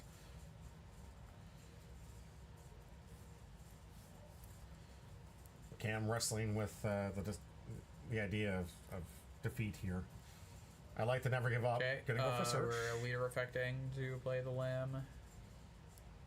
Isn't that 3 for 3? Why would you do that? Because you have we to, because have to. you don't have a choice, yeah. That's an interesting... Oh, it's sad. But leader affecting to do this means that he can't do any restands So, for additional attack. yeah. I mean, I guess we go board in just the hope that he doesn't have another Perfume Fumer or something. Right. All Grab right. a 2K. Sure. Showing off his own Judge promo there. I hate how those warp. Judge promos. I haven't really noticed it. Okay, we're 8K. just swinging a, hopefully a board. At life? Life. Why? We don't have lethal this turn. Why are we giving him more cards? I know. I think what in his head he's probably thinking, oh, I could probably bait some counter to hand so it makes the board easier. No, he's not threatened. He's not threatened enough to risk giving Also, cards out of hand. even if we have lethal on board. Yeah. It's like we have lethal on board. So 7. we've already used both Judgment of Hells, I think. 8K and a life. Tracy just in the tech. Restand the blockers. I don't We could have see restood a the line. limb too, and yeah, that's. We could have like I don't think we had this in any way, shape, or form. I don't think there was any way to actually win or not lose. Oh, oh come Son on! Goku. I guess we're just digging for Perfume Fumer to I'd make this imagine. easier. Yeah. If I'm Tracy, I'm definitely looking for Perfume Fumer. Like I think we still have it. Buggy 2K. Nonetheless, I think we still have it because we have versus 2 cards in hand. We definitely have the capability of just swinging 7-5 times, which is enough to crack this board. Right. If we And just I think swing, he sees a line. 7. yeah, if we just swing 7-5 times, that that just completely wins us the game here. Yeah, Tracy already sees it, especially with the take from Cam Sharp. He knows that he doesn't have the counter. Yeah, especially if he doesn't counter out of this one. I mean, yeah, there's 7 Here comes again. 7. And Cam Sharp just like, why? Oh, countered out of this one. But that's the last 2 cards out of hand. So now we don't even need to put Dawn under because that forces the block, and now we just swing 9. Gonna swing 9 with no cards in hand. Tracy gonna do it again with blue Dolphamingo. No counter in hand. Oh, that's so gross. No, those weren't in hand. Those were on board. On board? Oh, okay. Oh, that's right, because he had to discard for the last attack. Oh, gosh. That's gross. It's gross. Good catch. Oh, man. Great game. Really love seeing it. Tracy bringing in Dolphamingo, blast from the past, and still able to come back with a huge win here. Congratulations on taking on this championship. We're going to see if he takes us to the Treasure Cup this weekend, where we will be going live. Covering this stuff because I will be going next week for the Thanksgiving break, going live just to say hi to you guys, talk to you. Welcome to get in here. Gonna have a lot of cool stuff to give away at the end of my vacation, but I will be going live 3 days next week according to my schedule. I have blasted here. We have 2 packs to give away, and we can call it a night. I think Mama Sam is the only one name we're missing. I want to say thank you all for being here tonight. Have a good time, and hope you are too. Well, let's get to the pack giveaway.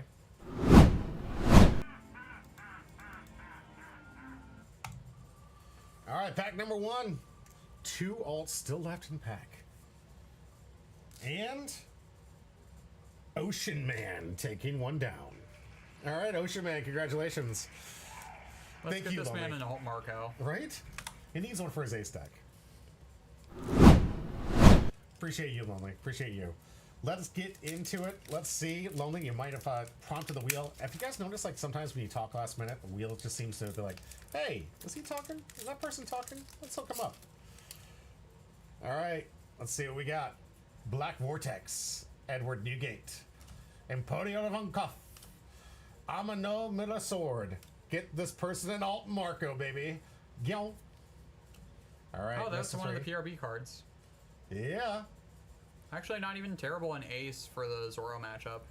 Sabo, that's one of the PRB SRs. That's one of the better ones, too. Sees play in Sabo, might see play in Croc. I like that. That's a good hit. Two That is a good one. PRBs, along with a Cavendish. Altar, Why did they put so many vanillas in this set? right? Ooh, here we go. Slave Arrow was a tech against Zoro for the longest time, although it's fallen off, I think. Gold Dawn, Gold Dawn, Gold Dawn. No, not foil, but hey, Dragon Dawn. I like that. Cool. Of course, you like that. Of course, yeah. Dragon Dawn. Let's go. Got 2 PRB hits out of here.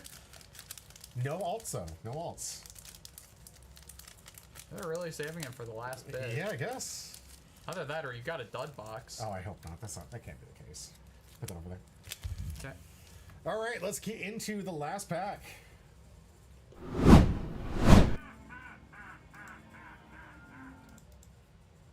Let's go. Where the wind stops, the wheel stops. It's the mole. It's the mole. Congratulations. Been a long time. It's the mole. It's been about 2 months since this guy won something. Okay. Sadly, Lonely, it didn't get there. I'm sorry. It does usually happen, though. I tell you, so many times people like talk in last minute and they end up getting their name up there. You do have another package on its way to you, by the way. One of them you should have received, but I think the next one's on its way. It should be on its way soon. Let's see what we got. This man like Gold Teach Don or something. I'm that'd sure be he would be amazing. pretty happy about that. We got Right? Brooke. Yeah, you do. Luffy. And I'm glad you do, too. Uh, Close to the camera. yep. Oh, here we go. Oh, there's My a era Teach card. begins. Shanks. 10 cost Shanks there. Gian. No. Plastic surgery shot. And Hey, the Topper Dawn. Topper Dawn! I'm jealous as all get out. man, no, none of the last hits yet. They're really slow rolling these alts. Nice. 4 packs left. 4 packs, and there's 2 ults left. You have 50-50 chance. 50-50 chance to get an ult. If you tune in on Saturday for a treasure. Pick out 2. Back two. The back 2? Yep. All right. That means these 2 packs going to be available to you this Saturday as we go live for a Treasure Cup. Potentially even more than a 50-50 chance if there's a third hit. Although Yeah. with where we're at, I don't think there's going to be a third hit. I think that unless they're really slow, like back-ending all the last hits. Could be. I mix these things up too, so don't forget. I didn't actually just keep them static here. I know, I'm saying by the fact that we've opened so many packs and not seen one of the hits yet makes me think that it's that way. It could be. Could be. 2 packs left in the box. This one will be given away next week at the end. 2 packs this Saturday.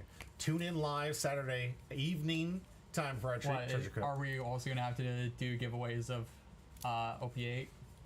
Oh God, I hope not. I hope not. We'll have some stuff to give away, but this is what we're going to give away for the stream, Saturday stream. Stay tuned. We got some great content coming your way, and of course, stay tuned. We got a lot of great stuff going live this week. We got tomorrow our first new type challenge. Yes, I'm going to get used to all the language here, but new type challenge is a competitive event for Gundam, so you guys want to join for that. I do have a pack to give away, hopefully 2. We'll see. I got to talk to our boy Daddy Lifelink to find out if he has any available product. I mean, we're gonna get a restock at some point. Are we confirmed for a restock at Lifelink? Yeah, just on a win. Okay. And They said December, I think. So. yeah, and I'm hoping it's sooner sooner rather than later because I want to get you guys some good packs. I might do some sleeves and stuff just to buy us some time until we can get there because I really don't want to open up one of these crap boxes. I'd rather it be something of value for you. Stay tuned. Hey, you lost money on that box. I did. Until I didn't. We'll see how long. Purple Green has been a new Gundam deck. Feels pretty good. Honestly, it's really good. Purple green? It's fun. I think. Wait, which purple green? Yeah. Are you playing Clan? Something? Clan? No. No, Why no, would we no, play not clan Clan. with purple? Yeah. Are you talking about like the new reveals for the Celestial deck? Yeah. I'm curious because right now, the best purple is with blue. Right now, blue purple has been the best. It's like blue purple, blue white, blue red. Breach and Tekadon. Eh, Interesting. I haven't seen that list. Lonely, you have to hit me up on I Discord. feel Let like me know what that looks that's a like. list that'll run out of gas real quick. I'd love to see it. I'd love to see it. We're going to be playing the top meta decks we possibly can. We'll see what And what whatever becomes. nonsense I play. Right? I like that you like it, honestly. I want to see this. Please send me a list. I'd love to take a look at it and get some practice. I probably won't try it this weekend because it is a new type challenge. Words. But I will be definitely wanting to see some other decks on the camera. I want to see what's good in this format. It feels bad when you whiff, though. It feels like the clan thing all over again, right? Yeah. Oh. Well, I forced it. yeah. For those still on YouTube,